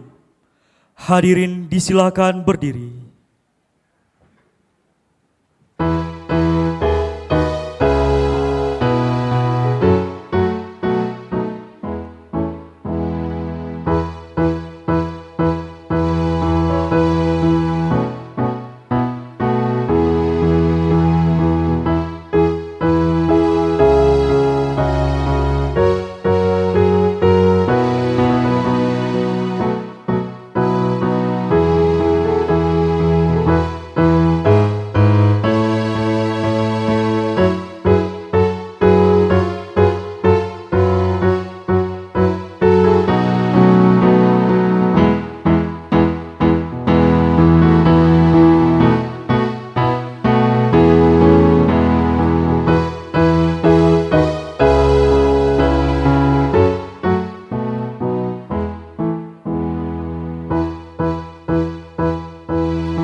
Diharapkan teman-teman wisudawan jangan dulu bubar dari tempatnya karena ada penyampaian yang belum foto bersama tadi. Hadirin disilakan duduk kembali. Demikianlah rangkaian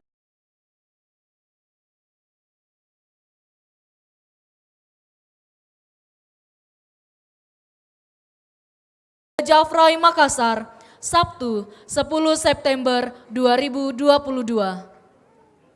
Kepada seluruh wisudawan diharapkan untuk tetap bertahan untuk mengabadikan gambar bersama dan video.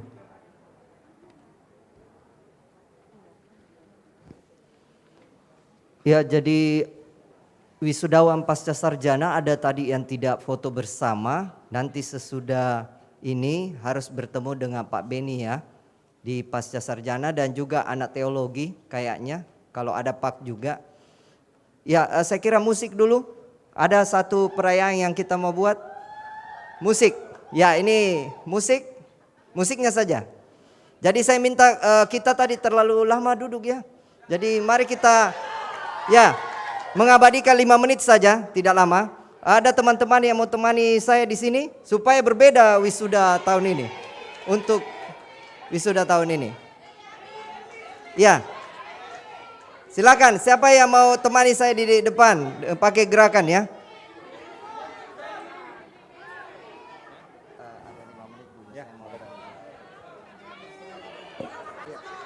Jadi tolong jangan tinggalkan ruangan ya.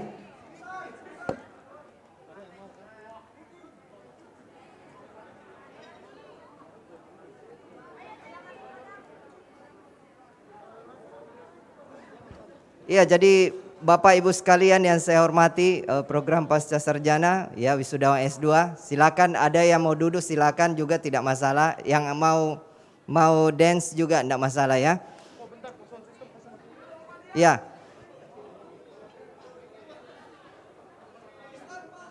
Ya, siapa yang Iston, ya Eli Agung. Ya, kita buat wisuda kita berbeda ya, berbeda supaya ada kesan yang begitu mendalam buat kita untuk diingat. Ya, Eli Agung, mana Bill?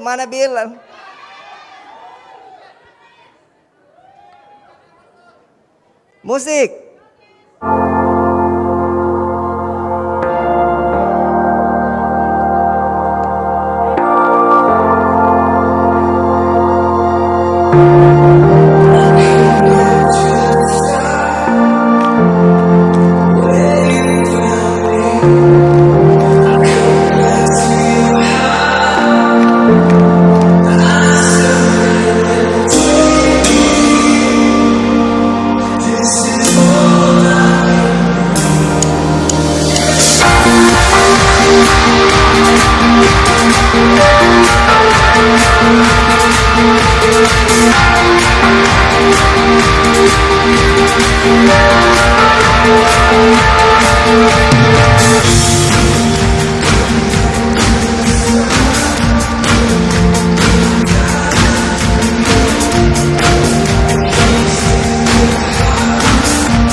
Terima kasih, Tuhan berkati kita semua. Oke, yang belum foto tadi terlambat ya, ada yang terlambat, silakan gabung sama ya S2. Ada tadi S2 terlambat, mari. Ya S2 dulu yang terlambat tadi, silakan yang sudah tadi tidak terlambat bisa foto-foto.